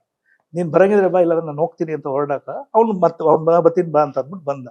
ನಾವು ಇಲ್ಲಿಂದ ಬೈಕಲ್ಲಿ ಮಾದೇಶ್ವರನ ಬೆಟ್ಟದಲ್ಲಿ ಒಳಗಡೆ ಹೋಗಿ ಅಲ್ಲಿಗೆ ಹೋಗೋಷ್ಟ್ರಲ್ಲಿ, ಅಂದ್ರೆ ನಾವು ಇಲ್ಲಿ 12 ಗಂಟೆ 1 ಗಂಟೆನಲ್ಲಿ ಇಲ್ಲಿ ಬಿಟ್ಟಿದ್ದು ಮೈಸೂರನ್ನ. ಅವಾಗ ರೋಡ್ಗಳು ಕಂಡೀಷನ್ನು ಚೆನ್ನಾಗಿರಲಿಲ್ಲ ಆಯ್ತಾ. ಆ ಇದರಲ್ಲಿ ಸ್ಪೀಡಲ್ಲಿ ಹೋಗಿ ನಾವು ಚಂಗಡಿ ಅಂದರೆ ಲಾಸ್ಟ್ ಸ್ಟಾಪ್, ಅಂದರೆ ವೆಹಿಕಲ್ಗಳು ಮೂಮೆಂಟ್ಸ್ಗಳದ್ದು ಲಾಸ್ಟ್ ಸ್ಟಾಪ್ ತಲುಪೋ ಅಷ್ಟರಲ್ಲಿ 7 ಗಂಟೆ ಆಗೋಗಿತ್ತು. ಕೊಳ್ಳೇಗಾಲ ತಲುಪಿದ್ದು ಅಷ್ಟರಲ್ಲಿ ಏನಾಯಿತು ಅಂತಂದರೆ, ನಮಗೆ ಕೊಳ್ಳೇಗಾಲದಿಂದ ಮುಂಚೆನೆ ನಾನು ಆಂದೋಲನದಲ್ಲಿ ಕೆಲಸ ಮಾಡ್ತಿದ್ದೆ ಅವಾಗ. ನಮ್ಮ ರಾಜಶೇಖರ್ ಕೋಟಿಯವರು ಎಡಿಟರ್ ಆಗಿದ್ರು. ಆ ಎಡಿಟ್ರು ಅವಾಗ ಇಲ್ಲ ಮೊಬೈಲ್ ಬಂದಿತ್ತು ಅವಾಗ. ಕೋಟಿಯವ್ರಿಗೆ ಏನು ಮಾಡ್ತಾರೆ ಅಂತಂದರೆ ನನಗೆ ಫೋನ್ ಮಾಡ್ತಾರೆ, ಎಲ್ಲಿದ್ದೀರ್ರಿ ಅಂತಂದ್ಬಿಟ್ಟು. ಸರ್ ಹಿಂಗೇನೋ ವೀರಪ್ಪನ ನಾಗಪ್ಪನ ಹೊಡೆದಾಕ್ಬಿಟ್ಟಿದ್ದಾನಂತೆ, ಅಲ್ಲಿಗೆ ಹೋಗ್ತಾ ಇದ್ದೀವಿ. ಯಾರ ಜೊತೆ ಹೋಗ್ತಿದ್ದೀರಿ ಅಂತಂದ್ರು. ಹಿಂಗೆ ಸರ್ ಅಂತಂದ್ರು. ಹೌದಾ, ಏನು ನನಗಿನ್ನ ಬೇಗ ಹೋಗ್ಬಿಡ್ತಿದ್ದೀರೇನ್ರಿ ಅಂತ ಅಂದ್ಬಿಟ್ಟು ಇದು ಮಾಡಿದ್ರು ಅವರು. ನನಗಿಂತ ಬೇಗ ಹೋಗ್ಬಿಡ್ತಿದ್ದೀರಾ ಅಂತ ಅಂದ್ಬಿಟ್ಟು ಸೀದಾ ನಾವು ಅಲ್ಲಿ ಕೊಳ್ಳೇಗಾಲದ ಹತ್ರ ಹೋಗ್ಬಿಟ್ಟು ಟೀ ಕುಡಿಯೋಣ ಅಂತ ನಿಲ್ಲಿಸ್ದ. ಮಧ್ಯಾಹ್ನ ಊಟ ಏನು ಮಾಡಿರಲಿಲ್ವಲ್ಲ. ಅಷ್ಟೊತ್ತಿಗಾಗಲೇ ಇವ್ರು ಬಂದರು, ಕೋಟಿಯವ್ರು ಬಂದರು ಅಲ್ಲಿಗೆ. ಅವ್ರು ಕಾರಲ್ಲಿ ಬಂದರು ಅಷ್ಟು ಸ್ಪೀಡಲ್ಲಿ. ಅವ್ರು ಬಂದು ಅದಾದ್ಮೇಲೆ ನಾವು ಅವ್ರ ಜೊತೆ ಎಲ್ಲ ಕಾಫಿ ಟೀ ಎಲ್ಲ ಕುಡ್ಕೊಂಡು ಆಮೇಲೆ ಹೋಗಿ ಇದ್ರ ಹತ್ರ ಹೋದ ಲಾಸ್ಟ್ ಸ್ಟಾಪ್ವರೆಗೂ. ಅಲ್ಲೇನಾಯ್ತು ಅಂತಂದ್ರೆ ಬಾಡಿ ಇರೋದು 2 ಬೆಟ್ಟ ದಾಟಿ 3ನೇ ಬೆಟ್ಟದ ಹತ್ರ ಒಂದು ಬೆಂಕಿ ಕಾಣಿಸ್ತಿರುತ್ತೆ ಅಷ್ಟೇ. ಅಲ್ಲಿಗೆ ಹೋಗ್ಬೇಕು ಅಂತಂದ್ರೆ ನಡ್ಕೊಂಡು ಹೋಗ್ಬೇಕು. ಹೋಗೋ ಅಷ್ಟರಲ್ಲಿ 7 ಗಂಟೆ ಕತ್ಲಾಗೋಗಿತ್ತು. ಆ ಜಾಗಕ್ಕೆ ಹೋಗೋ ಅಷ್ಟರಲ್ಲಿ 8 ಗಂಟೆ. ನಮ್ಮ ಅದೃಷ್ಟನೇ ಏನೋ ಗೊತ್ತಿಲ್ಲ, ಆ ಬಾಡಿ ಎತ್ಕೊಬರೋದಕ್ಕೆ ಒಂದು ಆಂಬ್ಯುಲೆನ್ಸ್ ಬಂತು. ಅದರಲ್ಲಿ ಒಬ್ಬ STF ಇವನು ಟಾರ್ಚ್ ಬಿಡೋದಕ್ಕೆ, ಇನ್ನೊಬ್ಬ ಕಾಂಪೌಂಡ್ರು, ಇಬ್ಬರೇನೆ ಏನು ಮಾಡ್ತಿದ್ರು, ಸ್ಟ್ರೆಚರ್ ತಗೊಂಡು ಮೂವ್ ಆಗ್ತಿದ್ರು. ನಾವು ಅವ್ರಿಗೆ ರಿಕ್ವೆಸ್ಟ್ ಮಾಡ್ಕೊಂಡು, ಸರ್ ನಾವೇ ಸ್ಟ್ರೆಚರ್ ಎತ್ಕೊಬರ್ತೀವಿ, ನಿಮಗೆ ಹೆಲ್ಪ್ ಮಾಡ್ಕೊಂಡು ನಮಗೆ ಜಾಗ ತೋರಿಸಿ ಅಂತ ಅಂದ್ಬಿಟ್ಟು. ಆಯ್ತು ಬನ್ನಿ ಅಂತಂದ್ರು. ಅವ್ರ ಜೊತೆ ನಾವು ಇದು ಮಾಡ್ಕೊಂಡು, ನಾವು 4 ಜನನೋ 5 ಜನನೋ ಇದ್ದು. ಅಲ್ಲಿ ಬೇರೆಯವರೆಲ್ಲ ಬಂದಿದ್ರು. ನೇತರಾಜು ಬಂದಿದ್ರು, ಬಸವರಾಜ್ ಅಂತ ಅಂದ್ಬಿಟ್ಟಿದ್ರು, ಯಾದವ್ ಅಂತ ಇದ್ರ. ಇವು ಒಟ್ಟಿಗೆ ಏನು ಮಾಡ್ದೋ, ಒಟ್ಟರೆ ಟ್ರಾವೆಲ್ ಮಾಡ್ದೋ. ಆ ಸ್ಟ್ರೆಚರ್ನ ನಾವೇ ಎತ್ಕೊಂಡು ಹೋದ ಇದ್ರವರೆಗೂ. ಎಲ್ಲಿ ಈ ಚಂಗಡಿ ಲಾಸ್ಟ್ ಸ್ಟಾಪಿಂದ ನಾವು ಅಲ್ಲಿಗೆ ಹೋಗೋ ಅಷ್ಟರಲ್ಲಿ, ಇಲ್ಲಿ 8 ಗಂಟೆಗೆ ಬಿಟ್ಟಿದ್ದು ನಾವು. ಆ ಬಾಡಿ ಹತ್ರ ತಲುಪೋ ಅಷ್ಟರಲ್ಲಿ ರಾತ್ರಿ 12 ಗಂಟೆ ಆಗಿತ್ತು. 3 to 4 ಅವರ್ಸು ಕಾಡೊಳಗಡೆ ನಡ್ಕೊಂಡು ಹೋಗಿದ್ದೀವಿ ನಾವು. ಆ ಎಕ್ಸ್ಪೀರಿಯನ್ಸ್ಗಳು ಏನು ಅಂತಂದ್ರೆ, ನಮ್ಗೆ ಜೋಶಲ್ಲಿ ಓಡಾಡ್ಬಿಟ್ಟು ಇವತ್ತು ನೀನು ಹೋಗು ಅಂತ ಅಂದ್ರೂ ನಮ್ಮ ಕೈನಲ್ಲಿ ಆಗಲ್ಲ ಅಂತೀವಿ. ಅಷ್ಟು ಎಕ್ಸ್ಪೀರಿಯನ್ಸ್. ಅದು ಓದೋರ್ಗೆ ಗೊತ್ತಿರುತ್ತೆ ಅದು ಎಕ್ಸ್ಪೀರಿಯನ್ಸ್. ಆಮೇಲೆ ಅಲ್ಲಿ ಹೋದ್ಮೇಲೆ ಬಾಡಿ ಹತ್ರ ಏನೋ ಸಿಕ್ತು, ಫೋಟೋ ತೆಗಿಬೇಡಿ ಅಂತ ಶುರು ಮಾಡ್ಬಿಟ್ರು STFನವರು, ಚೀಫು. ನಮಗೆ ಇಲ್ಲಿವರೆಗೂ ನಡ್ಕೊಂಡು ಇಷ್ಟು ದೂರ ಬಂದಿದ್ದೀವಿ, ತೆಗಿಬೇಡಿ ಅಂತ ಅಂದ ತಕ್ಷಣ ನಮ್ಗೆ ಎಷ್ಟು ಇದಾಗಬೇಕು. ತಕ್ಷಣ ಆಮೇಲೆ ಏನು ಮಾಡ್ದೋ, ಸರ್ ಏನಕ್ಕೆ ಅಂತ ಅಂದ್ಬಿಟ್ಟು ರಿಕ್ವೆಸ್ಟ್ ಇದು ಮಾಡ್ದೋ. ಅದ ತಕ್ಷಣ ಇಲ್ಲ, ನಮ್ಮ ಎವಿಡೆನ್ಸ್ಗೆ ತೆಗ್ದಿಲ್ಲ ಇನ್ನು ಅಂತಂದ್ರು. ಸಾರ್ ನಿಮ್ಮ ಫೋಟೋಗ್ರಾಫರ್ ಅಲ್ಲಿಂದ ಇಲ್ಲಿಗೆ ಬರೋ ಅಷ್ಟರಲ್ಲಿ ಬೆಳಿಗ್ಗೆ ಆಗ್ಬಿಟ್ಟಿರುತ್ತೆ, ಬಾಡಿ ವಾಪಸ್ ತಗೊಂಡೋಗೋಕ್ಕಾಗಲ್ಲ ನೀವು ಅಂತಂದಾಗ, ಕೊನೆಗೆ ನಮ್ಮವರೇ ಏನು ಮಾಡಿದ್ರು ಅಂದರೆ, DD1ನಲ್ಲಿ ಒಬ್ಬರು ನಮ್ಮ ಜಯಂತ್ ಅಂತ ಇದ್ರು. ಅವರು, ಸರ್ ನಾನು ವಿಡಿಯೋ ಕೊಡ್ತೀನಿ ನಾನು, ಅಂದರೆ ಅವಕ್ಕೆ ಚಿಕ್ಕ ಕ್ಯಾಸೆಟ್ ಇತ್ತಲ್ಲ, 360ದು ಕ್ಯಾಮ್ರಾ ಬಂದಿತ್ತು ಹೊಸದಾಗಿ, ನಾನು ತೆಗೆದ್ಬಿಟ್ಟು ನಿಮಗೆ ಕ್ಯಾಸೆಟ್ ನಿಮಗೆ ಕೊಟ್ಬಿಡ್ತೀನಿ ಅಂತಂದ್ರು. ಆಮೇಲೆ ನೇತ್ರರಾಜು, ಸರ್ ನಾನು ತೆಗೆದ್ಬಿಟ್ಟು ಫೋಟೋನೇ ಫುಲ್ ರೋಲ್ ಕೊಟ್ಬಿಡ್ತೀನಿ ಅಂತಂದ್ರು. ಅದಕ್ಕೆ ಅವ್ರು ಕಮಿಟ್ ಆಗ್ಬಿಟ್ಟು ಏನು ಮಾಡಿದ್ರು, ಆಯಿತು ಅಂದ ತಕ್ಷಣ ನಾವಿಲ್ಲಿ ತೆಗಿಯೋಕ್ಕೆ ಶುರು ಮಾಡಿದ್ವಿ. ಅಲ್ಲೆಲ್ಲ ಬಾಡಿದು ಇದು ಮಾಡೋದೆಲ್ಲ ಅದು ತೆಗೆದಾದ್ಮೇಲೆ ಏನಾಯಿತು, ನೆಕ್ಸ್ಟು ಆ ಬಾಡಿ, ಈ ಸ್ಟ್ರೆಚರ್ ಏನಾಯಿತು ಅಂತಂದರೆ, ಬಾಡಿ ಡಿಕಂಪೋಸ್ ಆಗೋಗಿತ್ತು. ಅಲ್ಲಿ 3-4 ದಿವಸ ಆಗೋಗಿತ್ತು. ಅವನು ವೀರಪ್ಪನ ಹೊಡೆದಾಕಿ ನಾಗಪ್ಪನ ಇದ್ರದ್ದು. ಆ ಬಾಡಿನ ಈ ಸ್ಟ್ರೆಚರ್ ಮೇಲೆ ಇಟ್ಟು, ಪ್ಲಾಸ್ಟಿಕ್ ಕವರ್ ಹಾಕಿರ್ತಾರಲ್ಲ ಅದಕ್ಕೆ, ಬಾಡಿದಕ್ಕೆ ಸ್ಟ್ರೆಚರ್ ಮೇಲೆ ಇಟ್ಟು ಹಿಂಗೆ ಎತ್ತಾರೆ, ಬಾಡಿ ಬಿದ್ದೋಗೋದು. ಅಂದರೆ ಪ್ಲಾಸ್ಟಿಕ್ ಐರನ್ ಇದ್ರ ಮೇಲೆ ಸ್ಟ್ರೆಚರ್ ಮೇಲೆ ನಿಲ್ತಾ ಇರಲಿಲ್ಲ. ಕೊನೆಗೆ ಏನು ಮಾಡಿದ್ರು, ಅಲ್ಲಿರೋ ಊರಿನ ಜನ ಎಲ್ಲ ಒಳಗಡೆ ಅಲ್ಲಿಗೆ ಬಂದಿದ್ರಲ್ಲ, ಅವ್ರೇನು ಮಾಡಿದ್ರು, ಅಲ್ಲೇ ಇದು ಪೋಲ್ಗಳನ್ನೆಲ್ಲ ಕಟ್ ಮಾಡ್ಕೊಂಡ್ರು, ಮರಗಳನ್ನೆಲ್ಲ ಕಟ್ ಮಾಡ್ಕೊಂಡು ಚಟ್ಟ ರೆಡಿ ಮಾಡಿದ್ರು ಅವರು. ಇದರೆಲ್ಲ ಆಗಲ್ಲ, ಚಟ್ಟನೇ ರೆಡಿ ಮಾಡಿ ಅಂತ. ನಮ್ಗೆ ಅವಾಗ ಏನಿಸ್ತಿತ್ತು ಅಂತಂದ್ರೆ, ಈ ಸ್ಟ್ರೆಚರ್ ಯೂಸ್ ಆಗದೆ ಇರೋದು ನಮಗೆ ದಾರಿ ತೋರಿಸ್ದಂಗೆ ಆಯ್ತದು ಸ್ಟ್ರೆಚರು. ಸ್ಟ್ರೆಚರ್ ತಗೊಂಡು ಹೋಗ್ಲಿಕ್ಕೆ ಬರ್ದೇ ಇದ್ದಿದ್ರೆ ನಾವು ಅಲ್ಲಿಗೆ ಹೋಗಿ ರೀಚ್ ಆಗಕ್ಕೆ ಆಗ್ತಿರ್ಲಿಲ್ಲ ನಾವು. ಒಂದದು ಅದಾದ ತಕ್ಷಣ ಬಾಡಿನ ಏನು ಮಾಡಿದ್ರು, ಇದ್ರಲ್ಲಿ ಹಾಕೊಂಡು ವಾಪಸ್ ಬರೋವಾಗ ಆನೆಗಳು ಕಾಡ್ ಮಧ್ಯದಲ್ಲಿ. ಈಗ ಹೆಂಗೆ ಅಂದ್ರೆ, ಇಲ್ಲೆಲ್ಲ ಕೂತಿದ್ದೀವಿ ಅಂದ್ರೆ, ಇಲ್ಲಿ ಮುಂದೆಗಡೆ ಒಂದು 2-3 ಬೆಟ್ಟ ಇದ್ರೆ, 2ನೇದು 3ನೇ ಬೆಟ್ಟದಲ್ಲಿ ಮಧ್ಯದಲ್ಲಿ ಎಲ್ಲ ಒಂದು ಬೆಂಕಿ ಹಾಕಿರ್ತಾರೆ. ಅಷ್ಟೇ ಐಡೆಂಟಿಫಿಕೇಶನ್ ಅಲ್ಲಿ ಹೊಟ್ಟೋಗ್ಬಿಟ್ಟಿದೀವಿ ನಾವು. ಅಂದ್ರೆ ಆ STFನವನು ಗೊತ್ತಿತ್ತು ರೂಟ್ ಮ್ಯಾಪಿಂಗ್ ಅದು, ಅವನು ಹೋಗಿ ಬಂದು ಮಾಡಿದ್ದ ಅವನು, ಹಂಗಾಗಿ ಅವನಿಗೆ ಗೊತ್ತಿತ್ತು. ವಾಪಸ್ ಬರ್ಬೇಕಲ್ಲ, ವಾಪಸ್ ಬರೋ ಟೈಮಲ್ಲಿ ಏನಾಯ್ತು ಅಂತಂದ್ರೆ, ಬೇರೆ ರೂಟಲ್ಲಿ ಬರಕ್ ಬಂದು ಅಲ್ಲೇನಾಗೋಯ್ತು, ಆನೆಗಳು ಮೂಮೆಂಟ್ ಶುರು ಆಗೋಯ್ತು. ಕೊನೆಗೆ ಎಲ್ಲ ಸೈಲೆಂಟಾಗಿ ಅಲ್ಲೇ ಕುತ್ಕೊಬಿಟ್ರು. ಒಂದು 500 ಜನ ಇದ್ರು ಬಾಡಿ ತಗೊಂಡು ವಾಪಸ್ ಹೋಗೋ ಟೈಮಲ್ಲಿ. ಎಲ್ಲ ಸೈಲೆಂಟಾಗಿ ಕುತ್ಕೊಬಿಟ್ರು, ಆನೆ ಪಾಸ್ ಆಗ್ಬಿಡ್ಲಿ ಆಮೇಲೆ ನಾವು ಹೋಗೋಣ ಅಂತ ಅಂದ್ಬಿಟ್ಟು. ಆಮೇಲೆ ಆನೆಗಳೆಲ್ಲ ಹೋದ್ಮೇಲೆ ನಾವು ಪಾಸ್ ಆಗ್ಬಿಟ್ಟು ಬೆಳಗಿನ ಜಾವ 3:30-4 ಗಂಟೆಗೆ ನಾವು ರಾಮಾಪುರ ತಲುಪಿದ್ವಿ. ಬಾಡಿ ರಾಮಾಪುರದಲ್ಲಿ ಇದರಲ್ಲಿ ಇಟ್ಟಿದ್ರು, ಯಾವುದು ಮಾರ್ಚುರಿನಲ್ಲಿ ಇಟ್ಟರು. ಈ ಬೆಳಗಿನ ಜಾವ ನಾವು ಆಮೇಲೆ ಹೋಗ್ಬಿಟ್ಟು ಎಲ್ಲಿ ಮಲಿಕೋಬೇಕು ನಾವು ಅಂತ ಗೊತ್ತಾಗ್ಲಿಲ್ಲ. ಪೋಸ್ಟ್ ಮಾರ್ಟಮ್ ಬೆಳಗ್ಗೆ 7 ಗಂಟೆಗೆ 8 ಗಂಟೆಗೆ ಮಾಡ್ತಾರೆ ಅಂತ ಅಂದ್ಬಿಟ್ರು. ನಾವು ಎಲ್ಲಿ ಮಲಿಕೊಳಕ್ ಜಾಗ ಇಲ್ಲ, ವಾಪಸ್ ಹೋಗಕ್ ಜಾಗ ಇಲ್ಲ. ನಾನು ಗಾಡಿ ಬೇರೆ ಅಲ್ಲೆಲ್ಲೋ ನಿಲ್ಸ್ಬಿಟ್ಟಿದೀವಿ. ಗಾಡಿ ಹತ್ರ ಹೋಗೋದಕ್ಕೂ ಇದಿರಲ್ಲ. ಕೊನೆಗೆ ಏನ್ ಮಾಡೋದು ಅಂತ ಅನ್ನೋಟ್ರಲ್ಲಿ ಅಲ್ಲೆಲ್ಲೋ ಹೋಟ್ಲುಗಳು, ಸಣ್ಣ ಪುಟ್ಟ ಹೋಟ್ಲು, ಅದು ಆ ಕಾಡಲ್ಲಿ ರಾಮಾಪುರ ಅವತ್ತಿನ ಟೈಮಲ್ಲಿ ಆ ಊರಲ್ಲಿ 10 ಮನೆ ಇದ್ರೆ ಹೆಚ್ಚು. 10 ಮನೆ ಒಂದು ಟೀ ಸ್ಟಾಲು ಹೋಟ್ಲುಗಳು ಇದ್ದು ಅಲ್ಲಿ. ಆದ್ರೆ ಅಲ್ಲಿ ಯಾರು ಮಲ್ಕೋಬಾರ್ದು ಕೂತ್ಕೋಬಾರ್ದು ಅಂತ ಅಂದ್ಬಿಟ್ಟು ಬರೀ ಕೂತ್ಕೊಳ್ಳಕ್ಕೆ ಬರೀ ಒಂದು ಸ್ಟ್ರಿಪ್ ಟೈಪ್ ಹಾಕವ್ರು. ಅವಾಗ ಈ ಹಳ್ಳಿ ಕಡೆ ಇವ್ರು ಯಾರು ಬಂದು ಕೂತ್ಕೊಂಡ್ಬಿಟ್ಟು ಮಲಿಕೊಬಿಡ್ತಾರೆ ಇಲ್ಲಿ ಅಂತ ಅಂದ್ಬಿಟ್ಟು ಬರೀ ಕೂತ್ಕೊಂಡು ಕಾಫಿ ಗಿಫಿ ಕುಡ್ಕೊಂಡು ಹೋಗ್ಲಿ ಅನ್ಕೊಂಡು ಸ್ಟ್ರಿಪ್ ಟೈಪ್, ಅದ್ರಲ್ಲಿ ಮಲಿಕೊಳಕ್ಕೂ ಆಗಲ್ಲ. ಆ ಥರ ನಾವೇನ್ ಮಾಡೋದು, ಅಲ್ಲೂ ಮಲಿಕೊಳಕ್ಕಾಗಲ್ಲ ಅಂದ್ಕೊಂಡು ರೋಡ್ ಸೈಡ್ ಅಲ್ಲಿ ಈ ಕಟ್ಟೆಗಳಿರ್ತಾವಲ್ಲ, ಈ ಮೋರಿ ಹೋಗೋ ಕಟ್ಟೆಗಳು, ಆ ಕಟ್ಟೆ ಮೇಲೆಲ್ಲ ಮಲಿಕೊಂಡು ಇನ್ನೇನ್ ಬೆಳಗಿನ ಜಾವ ಇನ್ನೇನ್ ಬೇಗ ಮಾಡ್ಬೇಕು ಅಂತ ಅಂದ್ಬಿಟ್ಟು ಅಲ್ಲೆಲ್ಲ ಮಲ್ಕೊಂಡಾದ್ಮೇಲೆ ಏನಾಯ್ತು, ನೆಕ್ಸ್ಟ್ ಬೆಳಗಿನ ಜಾವ ಒಂದು ಇನ್ನೇನ್ ಬಿಡ್ಬೇಕು, ಅಲ್ಲೇ ಎಷ್ಟೋ ನಿದ್ದೆ ಮಾಡ್ಕೊಂಡು ಬಂದಂಗ್ ಸೊಳ್ಳೆ ಕಾಟ ಇದು ನಿದ್ದೆ ಮಾಡ್ಕೊಂಡು ಬಿಡ್ತಿದ್ದಂಗೆನೆ ಜನಗಳು ಎಷ್ಟು ಆ ಇದ್ರಲ್ಲಿ 10 ಮನೆನೂ ಇಲ್ಲ ಆ ಊರುಗಳಲ್ಲಿ, ಅಕ್ಕಪಕ್ಕದ ಊರಿಂದ 1000-2000 ಜನ ಸೇರ್ಕೊಬಿಟ್ರು. ಬೆಳಿಗ್ಗೆನೆ 3:30-4 ಗಂಟೆ ಟೈಮ್ಗೆ 5 ಗಂಟೆ ಕರೆಕ್ಟಾಗಿ ಎಲ್ಲ ಜನ ಗಲಾಟೆ ಮಾಡಕ್ ಶುರು ಮಾಡ್ಬಿಟ್ರು. ನಿಮ್ಮಿಂದನೇ ಇವರೆಲ್ಲ ಸತ್ತಿದ್ದು ಅಂದ್ರೆ ಸರ್ಕಾರ, ಪ್ರೆಸ್ಸು, ಪೊಲೀಸು, ಪೊಲಿಟಿಷಿಯನ್ಸು, ಈ 3 ಜನ ತಪ್ಪಿಂದನೇ ಅವ್ರು ಸತ್ತಿರೋದು ಅಂತ ಅಂದ್ಬಿಟ್ಟು ಜನಗಳೇನ್ ಮಾಡಿದ್ರು, ಪೇಪರ್ನವ್ರಿಗೂ ಹೊಡಿಯಕ್ ಶುರು ಮಾಡಿದ್ರು, ಪೊಲೀಸ್ನವ್ರ ಹತ್ರ ಗಲಾಟೆ ಮಾಡಕ್ ಶುರು ಮಾಡಿದ್ರು. ಆಮೇಲೆ ಪೊಲಿಟಿಷಿಯನ್ಸ್ ಬಂದ್ರೆ ಪೊಲಿಟಿಷಿಯನ್ಸ್ಗಳಿಗೂ ಹೊಡಿಯಕ್ ಶುರು ಮಾಡ್ಬಿಟ್ರು ಜನ ರೊಚ್ಚಿಗೆದ್ದು. ಆಯ್ತಾ. ಆಮೇಲೆ ಬರ್ತಿದ್ದವ್ರ ಕಣ್ಣಲ್ಲೆಲ್ಲ ನೀರು. ಅವ್ರ ಮನೆಯಲ್ಲಿ ಯಾರು ಸತ್ತಿರ್ತಾರೋ ಬಿಡ್ತಿರ್ತಾರೋ ಗೊತ್ತಿಲ್ಲ, ಕಣ್ಣಲ್ಲಿ ನೀರು ಹಾಕ್ತಾರೋ ಗೊತ್ತಿಲ್ಲ. ನಾಗಪ್ಪನವ್ರು ಸತ್ತಾಗ ಅಷ್ಟು ಜನ ಅಷ್ಟು ಕಣ್ಣೀರು ಹಾಕಿದ್ರು ಅಲ್ಲಿ ಬರೋವಾಗ. ನಮ್ಗೆ ಆಶ್ಚರ್ಯ ಆಗೋಯ್ತು, ಇದೇನಿದು ಅವ್ರ ಮನೆಯವ್ರಿಗೆ ಸತ್ತಾಗ್ಲೂ ಇಷ್ಟೊಂದು ಅಂದ್ರೆ ಅಳ್ತಾ ರೋಡಲ್ಲಿ ಹೆಂಗ್ ಬರ್ತಿದ್ರು ಅಂತ ಅಂದ್ರೆ ಆ ಸೀನ್ ನೋಡಿದಾಗ ಹಂಗ ಅನ್ಸುತ್ತೆ. ಅವ್ರ ಮನೆಯಲ್ಲಿ ಯಾರೋ ಸತ್ತಾಗ ಬರ್ತಾರಲ್ಲ ಆ ತರ. ನಾವು ಅಲ್ಲೂ ಹೆಂಗ್ ಮಾಡ್ದೋ, ಅಲ್ಲೂ 1-2-3 ಫೋಟೋ ತಕೊಂಡ್ಬಿಟ್ಟು ನಾವೇನ್ ಮಾಡ್ದೋ, ಇನ್ನು ಆಮೇಲೆ ನಮ್ಮೇಲೆ ಗಲಾಟೆ ಮಾಡ್ತಾರೆ ಅಂತ ಅಂದ್ಬಿಟ್ಟು ನಾವೇ ಏನ್ ಮಾಡ್ಬಿಟ್ಟು ಸೈಡ್ ಕೊಡ್ಬಿಟ್ಟು, ಆಮೇಲೆ ಪೊಲೀಸ್ನವ್ರು ಬಂದ್ಬಿಟ್ಟು ಇವ್ರನ್ನೆಲ್ಲ ಅವಾಯ್ಡ್ ಮಾಡಕ್ ಶುರು ಮಾಡ್ಬಿಟ್ರು. ಆಮೇಲೆ ಇವ್ರು ಬಾಡಿ ಕೊಡಲ್ಲ ನಾವು ಅಂತ, ಜನ ನಾವು ತಗೊಂಡ್ ಹೋಗ್ತೀವಿ ಬಾಡಿನ, ನಿಮ್ಗೆ ಕೊಡಲ್ಲ ನಾವು ಅಂತ, ಸರ್ಕಾರಕ್ಕೆ ಕೊಡಲ್ಲ ನಾವು ಬಾಡಿನ, ನಾವು ಎತ್ಕೊಂಡು ಹೋಗ್ತೀವಿ ಅಂತ ಈ ಕ್ಲಾಶ್ ಶುರು ಆಗೋಯ್ತು. ಬೆಳಗಿನ 5 ಗಂಟೆಗೆ ಲಾಠಿ ಚಾರ್ಜ್, ಅಲ್ಲಿ ಬೆಳಗ್ಗೆನೆ ಲಾಠಿ ಚಾರ್ಜ್ ಶುರುವಾಗಿ ಕೊನೆಗೆ ಆಮೇಲೆ 8 ಗಂಟೆ ಆಯ್ತು. ನಮಗೂ ತಿಂಡಿ ಎಲ್ಲೂ ತಿಂದಿರ್ಲಿಲ್ಲ, ಅಲ್ಲಿ ಲಾಠಿ ಚಾರ್ಜ್ ಆಗೆಲ್ಲ ಹೋಗಿ ಶಾಂತಿ ಆಯ್ತು. ಆಮೇಲೆ ಅದು ತಿಂಡಿ ತಿಂದಿರ್ಲಿಲ್ಲ, ಏನ್ ಮಾಡೋದು ಅಂದ ತಕ್ಷಣ ಅಲ್ಲಿ ಯಾರೋ ಪಾಪ ಆ ಊರಿನ ಇವನು ರಾಮಾಪುರದ ಊರಿನವನು, ಸಾರ್ ಬನ್ನಿ ಸಾರ್ ನಮ್ಮಲ್ಲೇ ಏನಾದ್ರು ಮಾಡ್ತೀನಿ ನಾನು ಬೇಗ ಅಂತ ಅಂದ್ಬಿಟ್ಟು ಕರ್ಕೊಂಡೋಗಿ ಅವನು ಉಪ್ಪಿಟ್ಟು ಮಾಡ್ದ. ಒಂದು ಬಕೆಟ್ ಉಪ್ಪಿಟ್ಟು ಮಾಡ್ದ. 4 ಜನ ಫುಲ್ ಖಾಲಿ ಮಾಡ್ಬಿಟ್ಟು ಅದನ್ನ, ಏನೂ ತಿಂದಿರ್ಲಿಲ್ಲ ನಾವು ಆ ಟೈಮಲ್ಲಿ. ಆ ಉಪ್ಪಿಟ್ಟು ಸಿಕ್ತಲ್ಲ ಅಂತ ಅಂದ್ಬಿಟ್ಟು ಒಂದು ಬಕೆಟ್ ಖಾಲಿ ಮಾಡ್ಬಿಟ್ಟು ಎಲ್ಲ ಅವನಿಗೆ ಎಲ್ಲ ಥ್ಯಾಂಕ್ಸ್ ಅಂತ ಎಲ್ಲ ಹೇಳ್ಬಿಟ್ಟು ಅವ್ನಿಗೆ ದುಡ್ಡು ಬಂದು ವಾಪಸ್ ಬರ್ತೀವಿ. ವಾಪಸ್ ಬರೋ ಅಷ್ಟ್ರಲ್ಲಿ ಆಗ್ಲೇ ಇಲ್ಲಿ ಮತ್ತೆ ಜನ ಜಾಸ್ತಿ ಶುರುವಾಗೋದು, ಪೋಸ್ಟ್ ಮಾರ್ಟಮ್ ಆಗೋಗಿತ್ತು. ಬಾಡಿನ ಮತ್ತೆ ಅದನ್ನೇ ಕೊಡಲ್ಲ ಅಂತ ಒಂದು ಕಫನ್ ಬಾಕ್ಸ್ ಇತ್ತು. ಕಫನ್ ಬಾಕ್ಸ್ ಟೈಪ್ ಅಲ್ಲಿ ಒಳಗಡೆ ಬಾಡಿ ಹಾಕಿದೆ, ಯಾಕಂದ್ರೆ ಫುಲ್ ತುಂಬಾ ಡಿಕಂಪೋಸ್ ಆಗಿತ್ತಲ್ಲ, ಸ್ಮೆಲ್ ಇದು ಬರಬಾರ್ದು ಅಂತ ಹಂಗ್ ಮಾಡ್ಬಿಟ್ಟು ಬಾಕ್ಸ್ ಅಲ್ಲಿ. ಈ ನಮ್ಮ ಆಂಬುಲೆನ್ಸ್ ನೈಟ್ ಬಂದಿತ್ತಲ್ಲ ಆಂಬುಲೆನ್ಸ್, ಅದನ್ನ ಇನ್ನೂ ಫುಲ್ ಬಾಡಿ ಬಿಲ್ಡ್ ಮಾಡಿರ್ಲಿಲ್ಲ ಆಂಬುಲೆನ್ಸ್ದು, ಜಸ್ಟ್ ಹೊಸ್ದಾಗಿ ಪರ್ಚೇಸ್ ಮಾಡಿದ್ರು ಅನ್ಸುತ್ತೆ ಅದನ್ನ. ಅದ್ರಲ್ಲಿ ಏನ್ ಮಾಡಿದ್ರು ಅಂತಂದ್ರೆ ಒಳಗಡೆ ಇಟ್ಕೊಳಕ್ಕೆ ಅಂತ ಅಂದ್ಬಿಟ್ಟು ಎಳೆದಾಡ್ತಾ ಇದ್ರು ಜನಗಳು. ಆ ಕಫನ್ ಬಾಕ್ಸ್ ನ ಕಿತ್ಕೊಳಕ್ಕೆ ಅಂತ ಹೋಗ್ತಿದ್ರು. ಮತ್ತೆ ಲಾಠಿ ಚಾರ್ಜ್ ಶುರು ಆಗೋಯ್ತು. ಅಲ್ಲಿ ಡಿಸಿದು ವೆಹಿಕಲ್ಗಳು ಒನ್ ಬೈ ಒನ್ ಎಲ್ಲ ಬಂದಾಗ ಎಲ್ಲ ಸ್ಟ್ರಕ್ ಆಗ್ಬಿಟ್ಟು ಒಂದಕ್ಕೊಂದು ಗುದ್ಕೊಬಿಟ್ಟು. ನಾವು ಈ ಕಡೆ ನಿಂತಿದ್ದು, ನಾವು ಸದ್ಯ STF ಎಲ್ಲಿರ್ತಾರಲ್ಲ ಪೊಲೀಸ್ನವ್ರು ಇರೋ ಕಡೆ ನಾವು ಇದ್ದಾಗ ಒಂದ್ ಸ್ವಲ್ಪ ಸೇಫ್. ಅಂದ್ರೆ ಸಿಚುಯೇಷನ್ಸ್ಗಳು ಹೆಂಗಿರುತ್ತೆ ಅಂತಂದ್ರೆ, ಜನ ನಮ್ಮನ್ನ ಅಪೋಸ್ ಮಾಡ್ತಿದ್ರು, ಪೊಲೀಸ್ನವ್ರನ್ನೂ ಅಪೋಸ್ ಮಾಡ್ತಿದ್ರು, ಈ ಕಡೆ ಪೊಲಿಟಿಷಿಯನ್ ಅಪೋಸ್ ಮಾಡ್ತಿದ್ರು ಅಂತಂದಾಗ ನಾವು ಸೇಫರ್ ಸೈಡು ಪೊಲೀಸ್ನವ್ರ ಜೊತೆ ಇರಬೇಕು. ಈ ಜನಗಳ ಜೊತೆ ಇದ್ರೆ ನೀವುನು ಪತ್ರ ಬಿಡುಗಡೆ, ನಾಗಪ್ಪ ಸುರಕ್ಷಿತ ಬಿಡುಗಡೆ ಅಂತ ಒಂದು ಟಿವಿನಲ್ಲಿ ಬಂದ್ಬಿಟ್ಟಿತ್ತು, ಇನ್ನೊಂದ್ರಲ್ಲಿ ಶಾರ್ಟ್ ಡೆಡ್ ಅಂತ ಬಂದ್ಬಿಟ್ಟಿತ್ತು. ಇದಕ್ಕೇನು ಅಂತಂದ್ರೆ ಪೇಪರ್ನವ್ರ ಮೇಲೂ ಎರಿಕೊಬಿಡಕ್ ಶುರು ಮಾಡ್ಬಿಟ್ರು. ಆಮೇಲೆ ಏನಾಯ್ತು, ಅಲ್ಲಿಂದ ಬಾಡಿ ಬರಕ್ ಶುರು ಆಯ್ತಲ್ಲ, ಬಾಡಿ ತಗೊಂಬರಕ್ಕೆ ಅಂತ ಅಂದ್ಬಿಟ್ಟು ಮುಂದಕ್ಕೆ ಹೋಯ್ತು. ಇವ್ರು ಈ ಕಡೆಯಿಂದ ಕವರ್ ಆಗ್ಬಿಟ್ರು ಎಲ್ಲ ಇವರು ಕಲಿಯಕ್ಕೆ ಶುರು ಮಾಡಿದ್ರು. ಯಾರು ಪೊಲೀಸ್ನವ್ರು ಕಲಿಸಕ್ಕೆ ಶುರು ಮಾಡಿದ್ರು, ಆ ಕಡೆಯಿಂದನೂ ಕಲ್ಲು ಬರ್ತಿತ್ತು.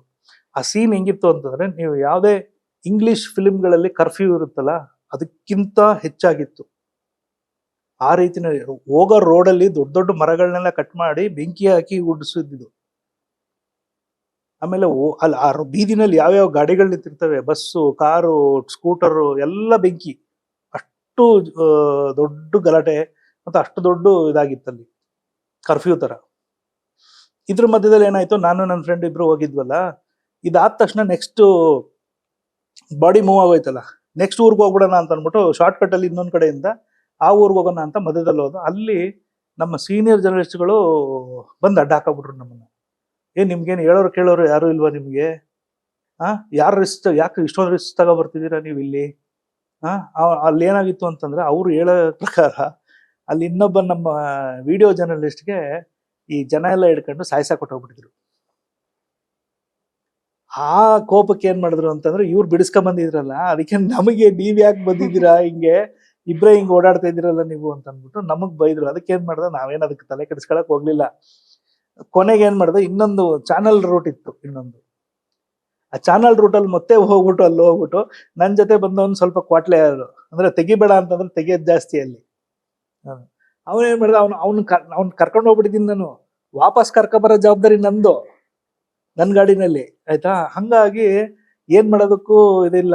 ಆಚೆ ಕಡೆ ಕ್ಯಾಮ್ರಾ ತೆಗಿಬಿಡ ನೀನು, ಹೊಡೆದ್ಬಿಡ್ತಾರೆ ಹೆಂಗೆ ಹಿಂಗೆ ಅಂತ ಅಂದ್ರು. ಮೆತ್ತಗೆ ಹೋಗ್ಬಿಟ್ಟು ಇವನೇ ಹೋಗಿ ತೆಗೆದ್ಬಿಡೋದು. ಅವ್ರಿಗೆ ಸುಮ್ಮನೆ ಅವ್ರ ಕಡೆಯಿಂದ ಪ್ರವೋಕ್ ಮಾಡ್ದಂಗೆ ಮಾಡ್ಸಿಸ್ಕೊಂಡು ಫೋಟೋ ತಕೊಂಡ್ ಬಂದ್ಬಿಡೋದು. ಹಿಂಗ್ ಮಾಡ್ತಿದ್ದ ಇವನು. ಕೊನೆಗೆ ಏನ್ ಮಾಡ್ದೋ, ಇದ್ರಲ್ಲಿ ಹೋಗಿ ತಕೊಂಡ್ ನಾವು ಬಸ್ಸಿಗೆ ಬೆಂಕಿ ಹಾಕಿದ್ರು ಮನೆ ಮುಂದೆನೆ.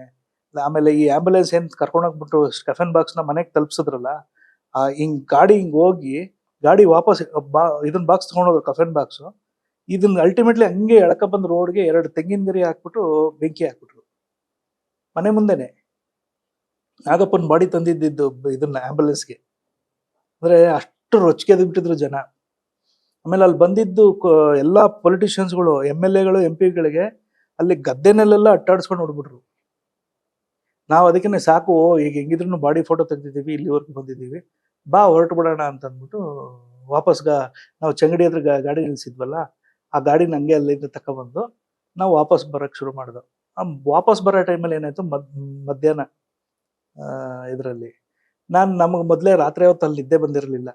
ನಾನು ನನ್ನ ಫ್ರೆಂಡ್ಗೆ ಹಿಂದೆಗಡೆ ಕೂತಿದ್ದ, ಅವ್ನಿಗೆ ಹೇಳ್ತಾ ಇದ್ದೆ, ನಾನು ಗಾಡಿ ಓಡಿಸ್ತಿರ್ತೀನಿ, ನಾನು ಏನಾರ ರೈಟ್ಗೆ ಹೋಗೋಣ, ಈ ಕಡೆಗೆ ಹೋಗ್ಬಿಟ್ರೆ ನೀನು ಸುಮ್ಮನೆ ರೈಟ್ ಅಂತ ಇರು, ನನಗೆ ಎಚ್ಚರ ಆಗುತ್ತೆ ಓಡಿಸ್ಕೊಂಡು. ಅವ್ನಿಗೆ ಓಡ್ಸಕ್ ಬರಲ್ಲ ಗಾಡಿ, ಅವನಿಗೆ ಕೊಟ್ಟು ಓಡಿಸೋಣ ಅಂತಂದ್ರೆ ಅವ್ನು ಲೋನಾ TVS ಓಡಿಸ್ತಿದ್ದ.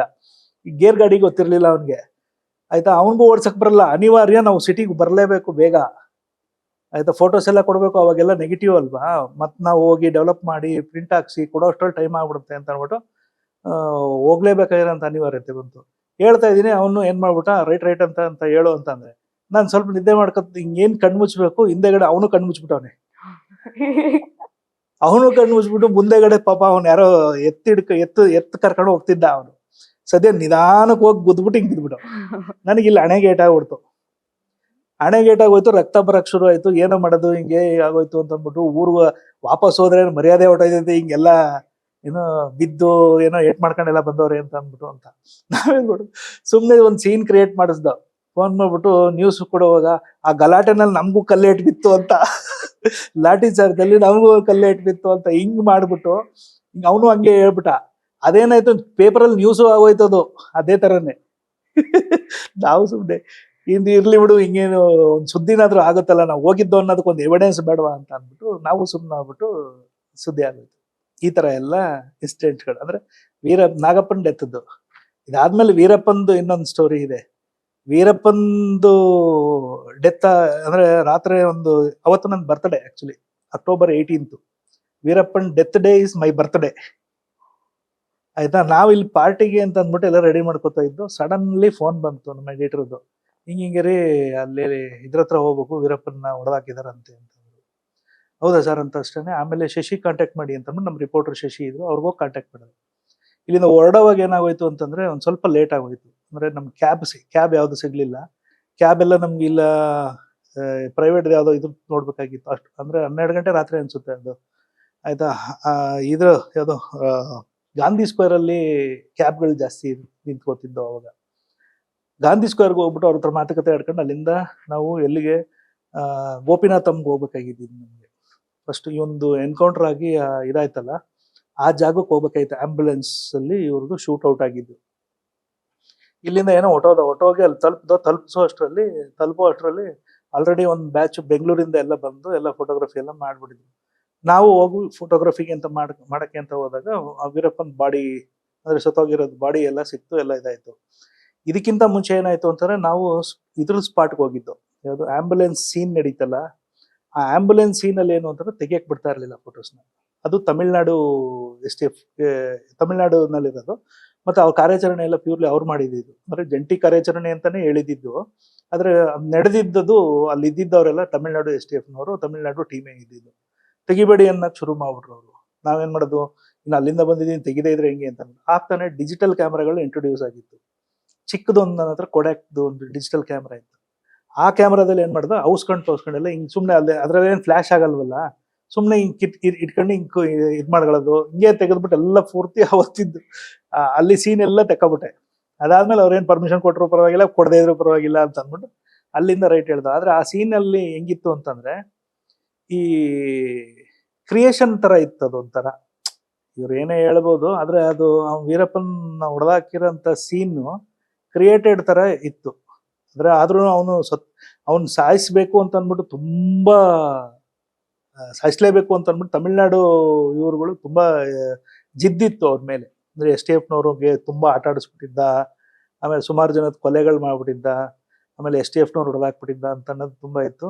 ಎಲ್ಲಾ STFನವರು ಇದ್ರಲ್ಲೂ ಅವನು ಸತ್ನಲ್ಲ ಅನ್ನೋ ಒಂದು ಇದು ತುಂಬಾ ಇತ್ತು ಅವ್ರಿಗೆ, ಈಗ್ಲಾದ್ರು ಸತ್ನಲ್ಲ ಅವನು ಅಂತ. ಆಮೇಲೆ ನಮ್ಮ ಕರ್ನಾಟಕ STFನವರೆಲ್ಲಾನು ಬಂದ್ರು, ಕೆಂಪಯ್ಯ, ಆಮೇಲೆ ಜ್ಯೋತಿ ಪ್ರಕಾಶ್ ಮಿರ್ಜಿ ಅವರೆಲ್ಲ ಬಂದು ಬಾಡಿಗಳನ್ನೆಲ್ಲ ನೋಡ್ಕೊಂಡು ಹೋದ್ರು. ಆಮೇಲೆ ಮಾರ್ಚುರಿಗೆ ಶಿಫ್ಟ್ ಮಾಡಿದ್ರು. ಅಲ್ಲಿಗೆ ಬಂದಾಗ ಮಾರ್ಚುರಿನಲ್ಲೂ ಎಲ್ಲ ಮಾಡಿದ್ರು. ಎಲ್ಲರದ್ದು ಬಾಡಿನಲ್ಲಿ ಹಣೆನಲ್ಲೂ ಒಂದೊಂದು ಸಿಂಗಲ್ ಅಂದ್ರೆ ಹತ್ರದಿಂದ ಶೂಟ್ ಮಾಡಿರೋ ಮಾರ್ಕ್ಗಳು, ಅಂದ್ರೆ ಸತ್ತಿದನೋ ಇಲ್ವೋ ಅಂತ ಮತ್ತಿನ್ನೊಂದ್ಸರಿ ಕನ್ಫರ್ಮೇಶನ್ಗೋಸ್ಕರ ಶೂಟ್ ಮಾಡಿರೋದು, ಸಾಯ್ಲಿ ಅಂತ ಅಂದ್ಬಿಟ್ಟು. ಎಲ್ಲರಿಗೂ ಇಲ್ಲಿ ಹಣೆ ಮೇಲೆ ಪ್ರತಿಯೊಬ್ಬರಿಗೂ 4 ಜನದ ಬಾಡಿನಲ್ಲೂ ಇತ್ತದು. ಅವೆಲ್ಲ ಎಕ್ಸ್ಪೀರಿಯನ್ಸ್ಗಳು ಅಲ್ಲಿ ಹೋದಾಗ. ಆಮೇಲೆ ಅಲ್ಲೂ ಲಾಠಿ ಚಾರ್ಜ್, ಅವ್ನು ನೋಡ್ಬೇಕು ಅಂತ ಅನ್ಕೊಂಡು, ಬಾಡಿ ನೋಡ್ಬೇಕು ಅಂತ ಅಂದ್ಬಿಟ್ಟು ಅಲ್ಲೂ ಬೆಳಗ್ಗೆನೆ ಶುರು ಆಗೋಯ್ತು. ಅದೆಲ್ಲ ಮುಗಿಸ್ಕೊಂಡು ಆಮೇಲೆ ನಾವು ವಾಪಸ್ ಬಂದ್ಮೇಲೆ ಅದೊಂದು ಎಕ್ಸ್ಪೀರಿಯನ್ಸ್. ಆಮೇಲೆ ರಾಜ್ಕುಮಾರ್ ಕಿಡ್ನಾಪ್ ಟೈಮಲ್ಲೂ ಅಷ್ಟೇನೆ. ರಾಜ್ಕುಮಾರ್ ಕಿಡ್ನಾಪ್ ಟೈಮಲ್ಲಿ ನನಗೆ ರಾಜ್ಕುಮಾರ್ದಲ್ಲಿ ಗಾಜನೂರು ಅಲ್ಲಿ ಇಲ್ಲಿ ಓಡಾಡಕ್ ಆಗ್ಲಿಲ್ಲ. ಯಾಕೆಂದ್ರೆ ಅದು ನಾನು ಇಲ್ಲಿ ಈ ಲೋಕಲ್ ಜಾಸ್ತಿ ಇದ್ ಮಾಡ್ತಿದ್ದು. ಅಷ್ಟೊತ್ತಿಗಾಗ್ಲೇ ಮೋಸ್ಟ್ಲಿ ಚಾಮರಾಜನಗರದಲ್ಲಿ ನಮ್ಮ ಕರೆಸ್ಪಾಂಡೆಂಟ್ಸ್ಗಳು ಅವರು ಇವರೆಲ್ಲ ಅಲ್ಲಿ ಇದ್ರು ಅಂದ್ಬಿಟ್ಟು ನಾವು ಹೋಗಕ್ಕಾಗ್ಲಿಲ್ಲ ಅಲ್ಲಿಗೆ. ಇದೆಲ್ಲ ನಾವೆಲ್ಲ ಮಾಡಿದ್ದು ನಮ್ಮ ಆಫೀಸ್ ಪರ್ಮಿಷನ್ ಕೇಳಿದ್ರೆ ನಾವು ಹೊಟ್ಟೋಗ್ಬಿಡ್ತಿದ್ದೋ. ನ್ಯೂಸ್ ಅಂತಂದ್ರೆ ಸಾಕು, ಯಾವ ಎಡಿಟರ್ ಹೇಳ್ಬೇಕಾಗಿಲ್ಲ ನಮ್ಗೆ, ಎಡಿಟರ್ ಆಮೇಲೆ ಹೇಳಿ ಬಿಡು ಅಂತ ಅಂದ್ಬಿಟ್ಟು ನಾವು ಹೊಟ್ಟೋಯ್ತಿದ್ದೋ. ನಾವು ಒಟ್ನಲ್ಲಿ ಎಡಿಟರ್ಗೆ ಬೇಕಾಗಿರೋದೇನು, ಫೋಟೋಸು. ಅಂದ್ರೆ ನಾವೇನು ಅಂದ್ರೆ ನ್ಯೂಸ್ ಗೊತ್ತಾದ ತಕ್ಷಣ ಸ್ಪಾಟಲ್ಲಿ ಇರಬೇಕು. ಯಾಕೆಂದ್ರೆ ಆಮೇಲೆ ನ್ಯೂಸ್ದು ವ್ಯಾಲ್ಯೂನೇ ಇರಲ್ವಲ್ಲ. ನಮಗೆ ಫೋಟೋಗ್ರಫಿ ಇಂಪಾರ್ಟೆಂಟ್ ಅಂತಂದ್ರೆ ಈವೆಂಟ್ ನಡೆಯೋ ಟೈಮಲ್ಲಿ ತೆಗೆದ್ರೆ ಮಾತ್ರ ನಮ್ಗೆ ಫೋಟೋಗ್ರಫಿ ಯೂಸ್ ಆಗೋದು. ಎಲ್ಲ ಮುಗಿದೋದ್ಮೇಲೆ ಅಲ್ಲಿ ಏನು ಇರಲ್ವಲ್ಲ. ನ್ಯೂಸ್ ಏನು ಆಮೇಲೂ ಮಾಡ್ಕೋಬಹುದು. ನ್ಯೂಸು ನೀವು ಈಗ ಬೆಳಗ್ಗೆ ಪೇಪರು, ಈಗ ಬೆಳಗ್ಗೆಯಿಂದ ಸಾಯಂಕಾಲದವರೆಗೂ ನಾವು ಏನು ರಿಪೋರ್ಟ್ ಮಾಡ್ಬೋದಲ್ಲ, ಸಂಜೆವರೆಗೂ ರಿಪೋರ್ಟ್ ತಗೋಬಹುದು. ನೀವು ಫೋಟೋ ತಗೊಳಕ್ಕಾಗಲ್ಲ, ಹಂಗೆ ಫೋಟೋಗೆ ಸ್ಪಾಟ್ಗೆ ಹೋಗ್ಲೇಬೇಕು. ಹಾಗಾಗಿ ತುಂಬಾ ಇಂಪಾರ್ಟೆನ್ಸ್ ಕೊಡ್ತಿದ್ದೋ ನಾವು. ಎಲ್ಲೇ ಆಗ್ಲಿ, ಇದೊಂದು ಬರೀ ವೀರಪ್ಪಂದೊಂದು ಇಶ್ಯೂ ಅಂತಲ್ಲ, ಎಲ್ಲ ಮೈಸೂರು ಸುತ್ತಮುತ್ತ ಎಲ್ಲ ಒಂದ್ ಕಡೆ ಅಥವಾ ಕಾಡಿಂದ ಹೊರಗಡೆ ಹುಲಿ ಬಂತು ಅಂದ್ರೂ ಹೊಟ್ಟೋಗ್ಬಿಡ್ತಿದ್ದೋ. ಆಮೇಲೆ ಆನೆ ಬಂತು ಅಂದ್ರೂ ಹೊಟ್ಟೋಗ್ಬಿಡ್ತಿದ್ದೋ. ಇತ್ತೀಚೆಗೆ ಆನೆದು ಸಮಸ್ಯೆ ಕಮ್ಮಿ ಆಗಿದೆ ನಮ್ ಕಡೆ. ಅಂದ್ರೆ ನಿಮ್ಮ ಇದು ಕೊಡಗು ಮತ್ತೆ ಸಕಲೇಶ್ಪುರ ಈ ಕಡೆ ಜಾಸ್ತಿ ಇದೆ, ಮತ್ತೆ ಸ್ವಲ್ಪ ಹಾಸನ ಭಾಗದಲ್ಲಿ. ಇದೆಲ್ಲ ಯಾಕೆ ಜಾಸ್ತಿ ಇದೆ, ಇಲ್ಲಿ ಯಾಕೆ ಕಮ್ಮಿ ಆಗಿದೆ ಅಂತ ಅಂದ್ರೆ ಇಲ್ಲಿ ರೈಲ್ವೆ ಬ್ಯಾರಿಕೇಶನ್ ಹಾಕಿದ್ದಾರೆ. ಹಂಗಾಗಿ ಸ್ವಲ್ಪ ಇಲ್ಲಿ ಅವಾಯ್ಡ್ ಆಗಿದೆ. ಇಲ್ಲಿ ಆ ಕಡೆ ಇನ್ನೂ ಕಂಪ್ಲೀಟ್ ಆಗಿಲ್ಲ ರೈಲ್ವೆ ಬ್ಯಾರಿಕೇಶನ್.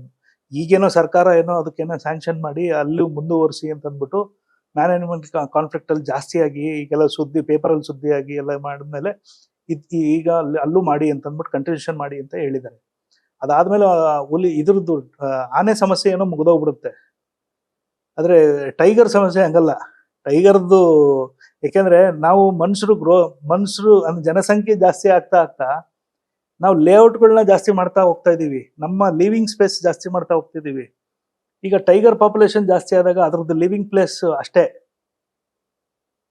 ಈಗ ಝೂನಲ್ಲಿ ಎಷ್ಟಿದೆಯೋ ಅಷ್ಟೇ ಪ್ರಾಣಿಗಳು ಇಟ್ಕೋಬೇಕು, ಅದಕ್ಕಿಂತ ಎಕ್ಸಸ್ ಆಗಿ ಇಟ್ಕೊಳಕ್ ಆಗಲ್ವಲ್ಲ. ಹಂಗಾಗಿ ಏನ್ ಮಾಡುತ್ತೆ ಅಂತಂದ್ರೆ ಕಾಡಿಂದ ಹೊರಗಡೆ ಬಂದ್ಬಿಡ್ತವೆ. ಆಮೇಲೆ ಕಾಡೊಳಗಡೆ ಮನುಷ್ಯನ ಇಂಟರ್ಫಿಯರೆನ್ಸ್ ಮಾಡಕ್ ಹೋಗ್ಬಾರ್ದು, ಆಯ್ತಾ. ಈ ಜಾಸ್ತಿ ಏನಾಗ್ತಿದೆ ಅಂತಂದ್ರೆ ಈಗ ಕಾಡೊಳಗಡೆ ಈ ಸಫಾರಿ ಈಗೇನೋ ಬ್ಯಾನ್ ಮಾಡಿದ್ರು. ಸಫಾರಿ ಕಾಡಿನಲ್ಲಿ 108 ಸಮಸ್ಯೆನಲ್ಲಿ ಸಫಾರಿ ಒಂದೇ ಸಮಸ್ಯೆ ಅಲ್ಲ, 108ರಲ್ಲಿ ಒಂದ್ ಸಮಸ್ಯೆ ಅಷ್ಟೇನೆ ಅದು ಸಫಾರಿ. ಅಂದ್ರೆ ಇದು ಆಕ್ಚುಲ್ ಆಗಿ ಸಫಾರಿ ಅಂತ ಬಂದಿದ್ದು ಎಜುಕೇಶನ್ ಪರ್ಪಸ್. ಈಗ ಸ್ಕೂಲ್ ಮಕ್ಕಳುಗಳಿಗೆ ಈ ಹುಲಿ ಮತ್ತೆ ಆನೆ ಮತ್ತೆ ಇದರದ್ದು ಬಿಹೇವಿಯರ್ಸು ಮತ್ತೆ ಇದನ್ನ ಮರ್ತು ಬಿಡ್ತಾರೆ. ಅಂದ್ರೆ ಲೈವ್ ಆಗಿ ನೋಡ್ಲಿಲ್ಲ ಅಂತ ಅಂದ್ರೆ ಅವರು ಬರೀ ಪಠ್ಯ ಪುಸ್ತಕಗಳಲ್ಲಿ ನೋಡಿದಾಗ ಇದಾಗಲ್ಲ, ಪ್ರಾಕ್ಟಿಕಲಿ ಅಲ್ಲಿ ನೋಡ್ಲಿ ಅಂತ ಅಂದ್ಬಿಟ್ಟು ಎಜುಕೇಶನ್ ಪರ್ಪಸ್ ಅಂತ ಮಾಡಿದ್ದು. ಕೊನೆಗೆ ಬರ್ತಾ ಬರ್ತಾ ಏನಾಯ್ತು ಅಂತಂದ್ರೆ ಇದ್ರಲ್ಲಿ ರೆವಿನ್ಯೂ ಬರಕ್ ಶುರು ಆಯ್ತಲ್ಲ. ರೆವಿನ್ಯೂ ಯಾವಾಗ ಬರಕ್ ಶುರು ಆಯ್ತು, ಇದು ರೆವಿನ್ಯೂ ಇದು ಮಾಡ್ಬೋದು ಅಂತ ಟೂರಿಸಂಗೆ ಲಿಂಕ್ ಮಾಡ್ಬಿಟ್ರು. ಟೂರಿಸಂ ಲಿಂಕ್ ಮಾಡಿದ ತಕ್ಷಣನೇ ಆಟೋಮೆಟಿಕಲಿ ಅದು ಅಲ್ಲಿ ಇದೇ ಆಗೋಗ್ಬಿಡುತ್ತೆ, ಪ್ಯೂರ್ಲಿ ಕಮರ್ಷಿಯಲ್ ತರ. ಆಮೇಲೆ ಅಲ್ಲಿ ಕ್ಯಾಮ್ರಾಗೆ ಚಾರ್ಜ್ ಮಾಡ್ತಾರೆ ಶುರು ಮಾಡಿದ್ರು, ಆಯ್ತಾ. ಲೆನ್ಸ್ಗೆ ಶುರು ಮಾಡಿದ್ರು, ಕ್ಯಾಮ್ರಾದಾಗೆ ಬೇರೆ, ಲೆನ್ಸ್ಗೆ ಬೇರೆ. ಆಮೇಲೆ ಅವನು ಅಲ್ಲಿ ಒಳಗಡೆ ಟೂರಿಸ್ಟ್ ಫೀಸ್ ಬೇರೆ. ಇದೇನು ಅಂತಂದ್ರೆ ತುಂಬಾ ಪಕ್ಕ ಕಮರ್ಷಿಯಲ್ ಮಾಡ್ಕೊಂಡು ಕುತ್ಕೊಂಡ್ಮೇಲೆ ರೆವಿನ್ಯೂ ಬರಕ್ ಶುರು ಆಯ್ತು ಅಂತ ಅಂದ್ಬಿಟ್ಟು ಮಾಡ್ತಾ ಇದ್ದಾರೆ. ಹಂಗೆಲ್ಲ ಮಾಡಕ್ ಹೋಗ್ಬಾರ್ದು ಅವರು. ಈಗ ಏನು ಅಂತಂದ್ರೆ ಈಗ ಎಜುಕೇಶನ್ ಪರ್ಪಸ್ ಇತ್ತು ಅಂತಂದ್ರೆ ಎಷ್ಟು ಎಜುಕೇಶನ್ ಬಿಡ್ಬೇಕೋ ಅಷ್ಟು ಬಿಡ್ಲೇಬೇಕು.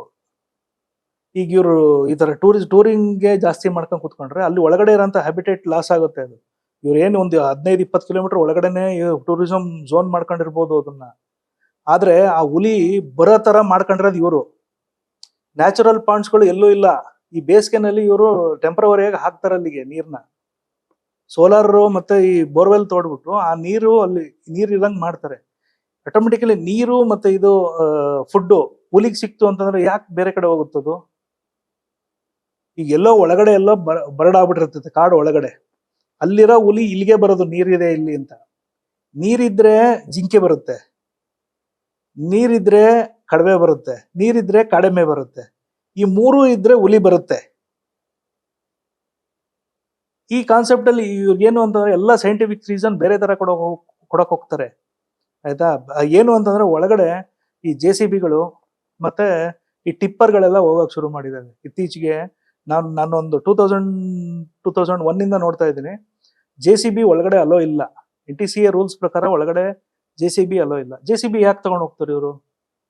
ಈ ಕೆಲ್ಸದವ್ರು ಸಿಗಲ್ಲ ಅಂತ. ಈಗ ಅಲ್ಲಿ ವೀಡಿಂಗ್ ಕೆಲಸ ನಡೆಯುತ್ತೆ ಸಫಾರಿ ಝೋನ್ ನಲ್ಲಿ. ಆ ಕಡೆ ಈ ಕಡೆ ಜನಗಳಿಗೆ ಕಾಣಿಸ್ಲಿ ಅಂದ್ರೆ, ಟೂರಿಸ್ಟ್ಗಳಿಗೆ ವೆಹಿಕಲ್ಗಳು ಕಾಣಿಸ್ಲಿ ಅಂತ ಅಂದ್ಬಿಟ್ಟು ವೀಡಿಂಗ್ ಮಾಡಿಸ್ತಾರೆ ಅಲ್ಲಿ. ಇದು ಜನಗಳು ಸಿಗಲ್ಲ. ಯಾಕೆ ಅಂತಂದ್ರೆ ಅವ್ರಿಗೊಂದು 300 ರೂಪಾಯಿ 400 ರೂಪಾಯಿ ಅಷ್ಟೇ ಕೊಡೋದು. ಅವ್ರಿಗೆ 300 ರೂಪಾಯಿ 400 ರೂಪಾಯಿ ಯಾರು ಕೆಲ್ಸಕ್ಕೆ ಬರಲ್ಲ.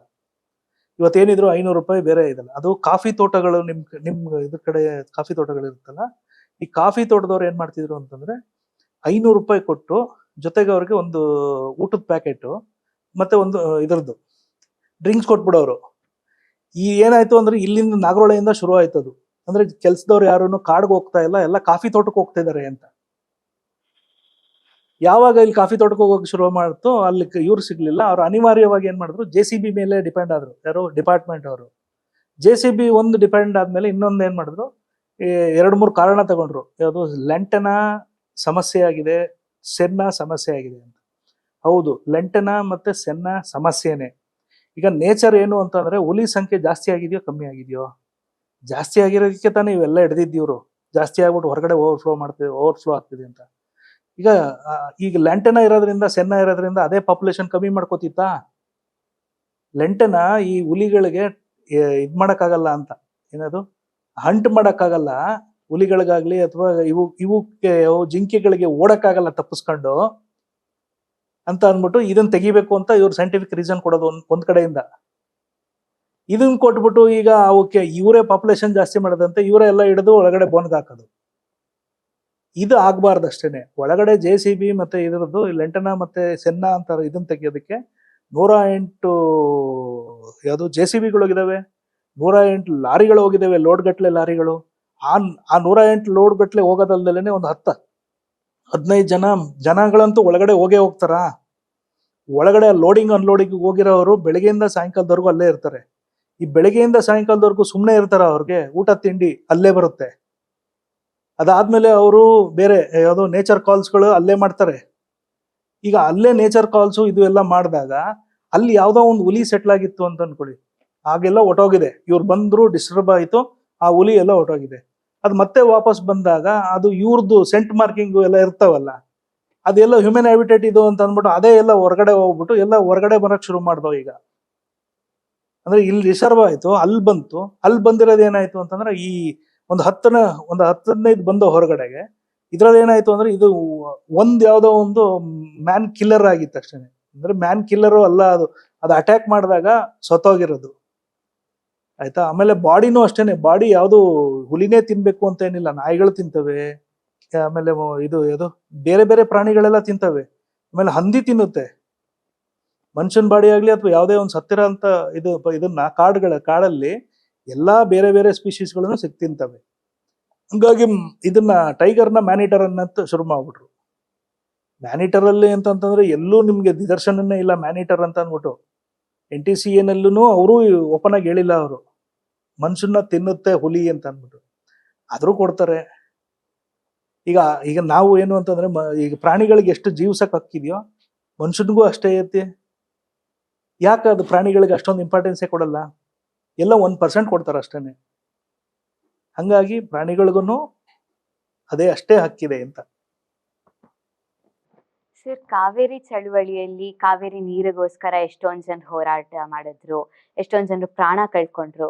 ಆದ್ರೆ ಆ ಫೋಟೋಸನ್ನ ನೀವ್ ತಗೊಂಡು ಜನರಿಗೆ ಕಳ್ಸಿದ್ರಿ. ನಿಮಗ್ ಆ ಸಮಯದಲ್ಲಿ ಭಯ ಅಂತ ಅನ್ನಿಸ್ಲಿಲ್ವಾ?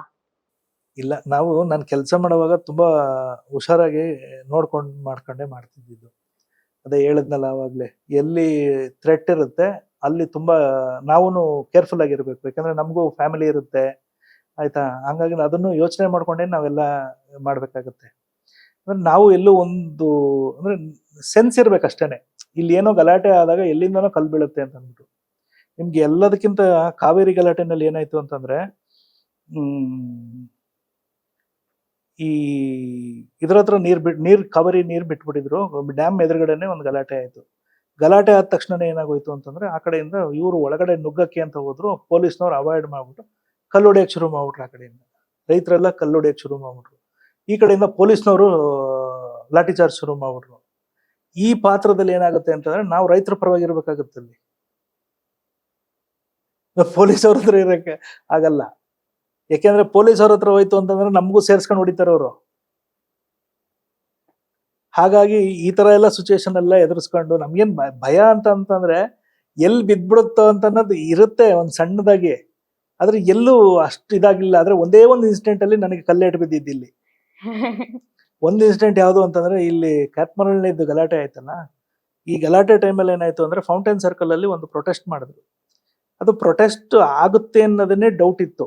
ಪ್ರೊಟೆಸ್ಟ್ ಕಾಲ್ ಮಾಡ್ಬಿಟ್ಟಿದ್ರು ಅವರು. ಆದ್ರೆ ಅದು ಬೆಂಗಳೂರು ಮೈಸೂರು ರೋಡ್ ಮೈನ್ ಇದಾಗಿರೋದ್ರಿಂದ ಅದು ಎಲ್ಲಿದ್ರೋ ಜನ ಗೊತ್ತಿಲ್ಲ. ನಾನು ಒಂದು ಸ್ವಲ್ಪ ಅರ್ಲಿಯರ್ ಆಗಿ ಹೋಗಿದ್ದೆ, ಒಬ್ರು ಕಾಣಿಸ್ತಿರ್ಲಿಲ್ಲ ಅಲ್ಲಿ. ಸಡನ್ಲಿ ಏನಾಯ್ತು ಅಂತಂದ್ರೆ 1,000 ಜನ 2,000 ಜನ ಸೇರ್ಕೊಬಿಟ್ರು ಅಲ್ಲಿ. ಡ್ರಿಸ್ಲಿಂಗ್ ಮಳೆ ಬೇರೆ ಶುರು ಆಗೋಯ್ತು. ಅಲ್ಲೇನಾಗೋಯ್ತು ಅಂತಂದ್ರೆ, ಸಡನ್ಲಿ ಏನಾಯ್ತು, ಇಲ್ಲಿ ಬೆಂಗಳೂರು ಮೈಸೂರು ರೋಡ್ನ 1 ಅವರ್ ಮೇಲ್ ಬಂದ್ ಮಾಡ್ಬಿಟ್ಟಿದ್ರು.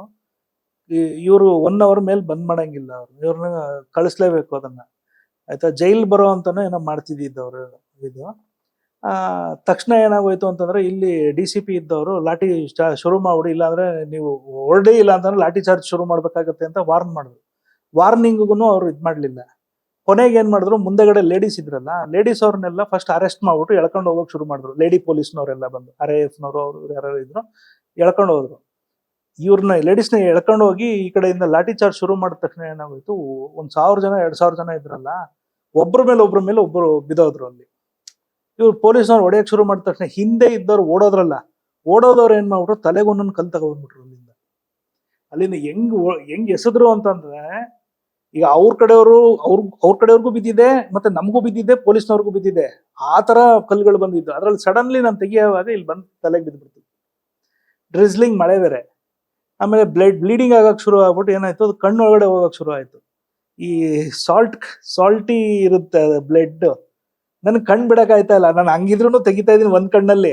ಆದ್ರೆ ಈ ಕಣ್ಣಲ್ಲಿ ಏನು ಅಂತ, ಕಣ್ಣಲ್ಲಿ ನೀರ್ ಹೋಗ್ತಾ ಇದೆ. ಅಂದ್ರೆ ಮಳೆ ಬೀಳ್ತಿತ್ತಲ್ಲ, ಡ್ರಿಸ್ಲಿಂಗ್ ಮಳೆ, ಈ ಕಡೆ ಹೋಯ್ತಿತ್ತು. ಇನ್ನೇನ್ ಕೊನೆಗೆ 2 ಕಣ್ಣು ಬಿಡಕ್ಕಾಗಲ್ಲ ಅಂತ ಅನ್ಕೊಂಡು ಆಮೇಲೆ ಸೈಡ್ ಕೊಟ್ಟೋಗಿದ್ದು. ನಾನು ಅಲ್ಲಿವರೆಗೂ ಫೋಟೋಗ್ರಫಿ ಮಾಡಿದ್ದೆ. ನಾನು ಲಾಠಿ ಚಾರ್ಜು ಇದ್ರದ್ದೆಲ್ಲ ಕಲ್ ಬಿದ್ರು. ಆಮೇಲೆ ನಾನು ಕಲ್ ಬಿದ್ದಿರೋ ರಕ್ತ ಅಷ್ಟೊಂದು ಹೋಗಿದೆ ಅಂತ ನನಗೆ ಗೊತ್ತಿಲ್ಲ. ನಾನು ಹಿಂಗ್ ಹಿಡ್ಕೊಂಡು ಆ ಪೆಟ್ರೋಲ್ ಬಂಕ್ ಹತ್ರ ಹೋದೆ, ಜಿಲಾನಿ ಪೆಟ್ರೋಲ್ ಬಂಕ್ ಯಾವುದೋ ಇದೆ ಅಲ್ಲೊಂದು. ಆ ಪೆಟ್ರೋಲ್ ಬಂಕ್ ಹತ್ರ ಹೋದಾಗ ನನ್ನ ಫ್ರೆಂಡ್ ಯಾರು ಹೇಳಿದ್ರು, ಏನು ಇಷ್ಟೊಂದು ರಕ್ತ ಬರ್ತಾ ಇದೆ ಅಂತ ಅಂದ್ಬಿಟ್ಟು. ಆಮೇಲೆ ಅವ್ನು ನನ್ನ ಕರ್ಕೊಂಡು ಇದರಲ್ಲಿ ಅದು ಪೊಲೀಸ್ ಜೀಪಲ್ಲಿ ಕೂರಿಸ್ಬಿಟ್ಟು ಅಲ್ಲಿಂದ ಆಂಬುಲೆನ್ಸ್ ಮಾಡಿಸ್ಕೊಂಡು ಅಪೋಲೋ ಹಾಸ್ಪಿಟ್ಲಿಗೆ ಅಡ್ಮಿಟ್ ಮಾಡಿದ್ರು. ಆಮೇಲೆ ಅಷ್ಟೊಂದೇನು ಅಂದ್ರೆ ಇಲ್ಲಿ ಓಪನ್ ಆಗಿತ್ತು, 4 ಹೊಲಿಗೆ ಹಾಕಿದ್ರು. ಅಂತ ಅಂದ್ರೆ ಸಿಚುಯೇಷನ್ ಅಲ್ಲಿ ಭಯದ ಸೃಷ್ಟಿ ಏನು ಇರ್ಲಿಲ್ಲ. ಅಂದ್ರೆ ಅಷ್ಟ್ ಕಲ್ಲಲ್ಲಿ ಯಾರಿಗೋ ಬಿದ್ದಿರ್ತದೆ, ಅದ್ರಲ್ಲಿ ನನಗೂ ಒಂದ್ ಬಿತ್ತು ಅಂತ. ಮಾಬಲ್ಲಿ ಏನು ಅಂತಂದ್ರೆ ಅದ ಕಲ್ಲೇಟ್ಗಳು ಬಿದ್ದೇ ಬೀಳ್ತವೆ. ಕೆಲವ್ರಿಗೆ ಇಷ್ಟು ಇನ್ಸಿಡೆಂಟ್ ಅಲ್ಲಿ ಏನೂ ಆಗಿಲ್ಲ ನನಗೆ, ಅದೊಂದು ಇನ್ಸಿಡೆಂಟ್ ಅಲ್ಲಿ ನಂಗಾಯ್ತು. ಅದಲ್ಲದೆ ಇನ್ನೊಂದ್ಸರಿ ಒಂದು ಎಲಿಫೆಂಟ್ ಕಾರ್ಯಾಚರಣೆಯಲ್ಲಿ ಎಲಿಫೆಂಟ್ ನ ಓಡಿಸ್ಕೊಂಡು ಹೋಗ್ತಿದ್ರು ಎಲ್ಲ. ಗಾಳಿನಲ್ಲಿ ಇದು ಉರಿಗೊಂಡು ಹಾರಿಸ್ಕೊಂಡು ಹೋಗ್ತಾರಲ್ಲ, ಈ ಗಾಳಿನಲ್ಲಿ ಹಾರಿಸ್ಕೊಂಡು ಹೋಗ್ತಿದ್ರು. ಅದು ಆ ಕಡೆ ಇದ್ರು ಅವ್ರು, ಹಾರಿಸ್ಕೊಬರೋರು. ನಾವು ಆನೆ ಎಲ್ಲಿ ಓಡ್ಬರ್ತದಲ್ಲ ಆ ಕಡೆ ಇದ್ದು, ನಮ್ಗೆ ಎದುರುಗಡೆ ಫೇಸಿಂಗ್ ತೆಗಿಯಕ್ಕೆ ಶೂಟ್ ಮಾಡಕ್ಕೆ ಅಂತ ಅಂದ್ಬಿಟ್ಟು ನಾವ್ ಇದ್ ಮಾಡ್ತಿದ್ದ. ಆ ಕಡೆಯಿಂದ ಆರಿಸಿದ ಗುಂಡಲ್ಲಿ ಒಂದು ಪೆಟಲ್ಸ್ ಬಂದು ಇಲ್ಲಿ ಬಿತ್ತು. ಅದು ಬಿದ್ದಿರೋದೇ ಗೊತ್ತಿಲ್ಲ, ಏನೋ ಕಲ್ಲೇನೋ ಬಂದು ಬಿದ್ದಿರ್ಬೇಕು ಅಂತ ನಾನು ಅನ್ಕೊಂಡೆ. ಅಲ್ಲಿ ಬ್ಲೀಡಿಂಗ್ ಆಗ್ತಾ ಇತ್ತು, ನನಗೆ ಗೊತ್ತಿಲ್ಲ. ನಮ್ ರಿಪೋರ್ಟರ್ ಬಂದ್ಬಿಟ್ಟು ನೋಡ್ಬಿಟ್ಟು ಹೇಳ್ತಿದ್ದ, ಏನೋ ಬ್ಲಡ್ ಅಂತ ಅನ್ಬಿಟ್ಟು. ಅಂದ್ರೆ ನಮ್ಗೆ ಅವೇರ್ನೆಸ್ ಇರ್ತಿರ್ಲಿಲ್ಲ. ಅಂದ್ರೆ ನಮ್ಗೆ ಏನೋ ಏಟ್ ಬಿದ್ದಾಗ ಆ ಟೈಮಲ್ಲಿ ಏನೇನೋ ಆದಾಗ ಆಗಿದೆ ಅಂತ ಅನ್ನೋದೇ ಗೊತ್ತಾಗ್ತಿರ್ಲಿಲ್ಲ ನಮ್ಗೆ. ಒಟ್ನಲ್ಲಿ ನಮ್ಗೆ ಏನಂದ್ರೆ ಒಂದ್ ಒಳ್ಳೆ ಫೋಟೋ ಆಗ್ಬೇಕು ಅಷ್ಟೇನೆ, ಆ ತರದ್ರಲ್ಲಿ. ಸರ್, ಒಬ್ಬ ಒಳ್ಳೆ ಫೋಟೋಗ್ರಾಫರ್ ಆಗ್ಬೇಕು ಅಂದ್ರೆ ಬೇಕಾಗಿರೋ 3 ಮುಖ್ಯ ಗುಣಗಳು ಯಾವ್ದು? ಒಂದು ತಾಳ್ಮೆ ಬೇಕು. ಫೋಟೋಗ್ರಾಫರ್ ಆದ್ಮೇಲೆ ಒಂದು ತಾಳ್ಮೆ ಬೇಕು. ಯಾಕಂದ್ರೆ ನೀವು ಫೋಟೋ ಜರ್ನಲಿಸ್ಟ್ ಆದ್ರೂ ತಾಳ್ಮೆ ಬೇಕು. ಯಾಕಂದ್ರೆ ಏನೋ ಇವೆಂಟ್ ಆಗೋ ಟೈಮಲ್ಲಿ ಅಲ್ಲಿವರೆಗೂ ಕಾಯ್ಬೇಕು. ಅಥವಾ ಹೊರಗಡೆ ವೈಲ್ಡ್ ಲೈಫ್ ಮಾಡ್ತೀನಿ ಅಂತಂದ್ರೂ ನೀವು ಬರ್ಡ್ದು ಅಥವಾ ಇದ್ರದ್ದು ಯಾವುದು ಮ್ಯಾಮಲ್ಸ್ಗಳದ್ದು ಏನೇ ಬಿಹೇವಿಯರ್ಸ್ನ ಅಂಡರ್ಸ್ಟ್ಯಾಂಡ್ ಮಾಡ್ಕೋಬೇಕು ಅಂತಂದ್ರೆ ಅದರದ್ದು ಫುಲ್ ಸೈಕಲ್ ತಿಳ್ಕೊಬೇಕು ಫಸ್ಟ್.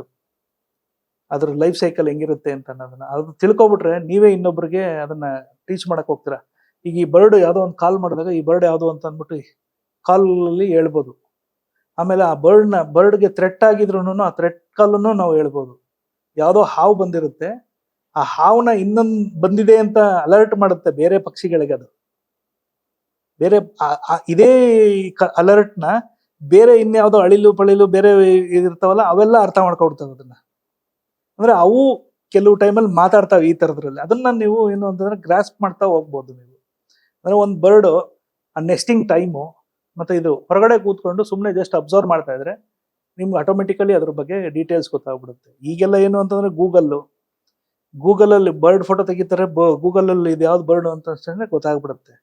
ಇನ್ಫಾರ್ಮೇಶನ್ ಏನು ಇದಿರಲ್ಲ. ಆದ್ರೆ ಬಿಹೇವಿಯರ್ನ ನಿಮ್ಗೆ ಅಲ್ಲಿ ಬರೆಯಕ್ಕಾಗಲ್ಲ. ಇದರಲ್ಲಿ ಬಿಹೇವಿಯರ್ನ ನೀವೇ ತಿಳ್ಕೊಬೇಕು ಅದನ್ನ. ಹಂಗಾಗಿ ಫಸ್ಟ್ ನಿಮ್ಗೆ ತಾಳ್ಮೆ ಇರಬೇಕು ಫಸ್ಟ್ ಫೋಟೋಗ್ರಫಿನಲ್ಲಿ. ಮತ್ತೆ ನಿಮ್ಗೆ ಒಂದು ಕನ್ಸರ್ನ್ ಇರಬೇಕು. ಅಂದ್ರೆ ನಾನು ಏನಕ್ಕೆ ಫೋಟೋಗ್ರಫಿ ಮಾಡ್ತಿದ್ದೀನಿ ಅಂತ ಅನ್ನೋದನ್ನ ಅರಿವು ನಿಮಗೆ ಮುಂಚೆನೆ ಇರಬೇಕು. ಸರ್, ಇತ್ತೀಚೆಗೆ ನೀವು ವೈಲ್ಡ್ ಲೈಫ್ ಫೋಟೋಗ್ರಫಿ ಮಾಡುವಾಗ ನೀವು ಯಾವ್ದಾದ್ರು ಒಂದು ಪ್ರಾಣಿ ಫೋಟೋ ತೆಗಿಬೇಕು ಅಂತ ಹೋಗಿರ್ತೀರಾ, ಅದು ತುಂಬಾ ಹೊತ್ತಾಗಿರತ್ತೆ, ನಿಮಗ್ ಕೋಪ ಬಂದ್ಬಿಟ್ಟು ಬೇಡವೇ ಬೇಡಪ್ಪ ಹೊರಡೋಣ ಅಂತ ಯಾವ್ದಾರು ಅಂದ್ಕೊಂಡಿದ್ದೀರಾ? ನನಗೆ ಕೋಪ ಬಂದಿರೋದು ಒಂದೇ ಟೈಮು. ಯಾವಾಗ ಅಂತಂದ್ರೆ ನಾನೊಂದು ಫ್ಲೇಮ್ ಬ್ಯಾಕ್ಡ್ ವುಡ್ ಪೆಕರ್ ಅಂತ ಅಂದ್ಬಿಟ್ಟು, ಅದು ರೇರ್ ಸ್ಪೀಶೀಸ್ ಅವೆಲ್ಲ ಕೆಲವು ವುಡ್ ಪೆಕರ್ದು. ಆಕ್ಚುಲ್ ಆಗಿ ಈ ಮೈಸೂರು ಸಿಟಿ ಸರೌಂಡಿಂಗ್ಸ್ ಅಲ್ಲಿ ವಿಜಯನಗರ ಅಂತ ಇದೆಯಾ, ಆ ವಿಜಯನಗರ ಇನ್ನೂ ಅವಾಗ ಸೆಕೆಂಡ್ ಸ್ಟೇಜ್ ಇನ್ನೂ ಡೆವಲಪ್ ಆಗಿರಲಿಲ್ಲ. ರಿಂಗ್ ರೋಡ್ ಇಂದ ಆ ಕಡೆ ಇನ್ನು ಲೇಔಟ್ ಮಾಡ್ಬಿಟ್ಟು ಬಿಟ್ಟಿದ್ರು. ಅಲ್ಲಿ ತೆಂಗಿನ ಮರಗಳು ಅಂದ್ರೆ ಹಳೆ ತೆಂಗಿನ ಮರಗಳ ತೋಪಲ್ವಾ ಅದು, ಅದನ್ನ ಇವರು ಸೈಟ್ ಆಗಿ ಕನ್ವರ್ಟ್ ಮಾಡ್ಬಿಟ್ಟಿರ್ತಾರೆ. ಮರಗಳು ಹಂಗೆ ಇರ್ತವೆ. ಆ ಮರಗಳು ಏನು ಅಂತಂದ್ರೆ ನೀರ್ ಹಾಕಿರಲ್ಲ, ಏನೂ ಇಲ್ಲ, ಅದೆಲ್ಲ ಹಂಗೆ ಹೋಗಿ ಒಣಗೋಗ್ಬಿಟ್ಟು ಬಿದ್ದೋಗ್ಬೇಕು. ಈ ತರ ಇದರಲ್ಲಿ ಇದು ಪೊಟ್ರೆ ಮಾಡ್ಕೊತವೆ.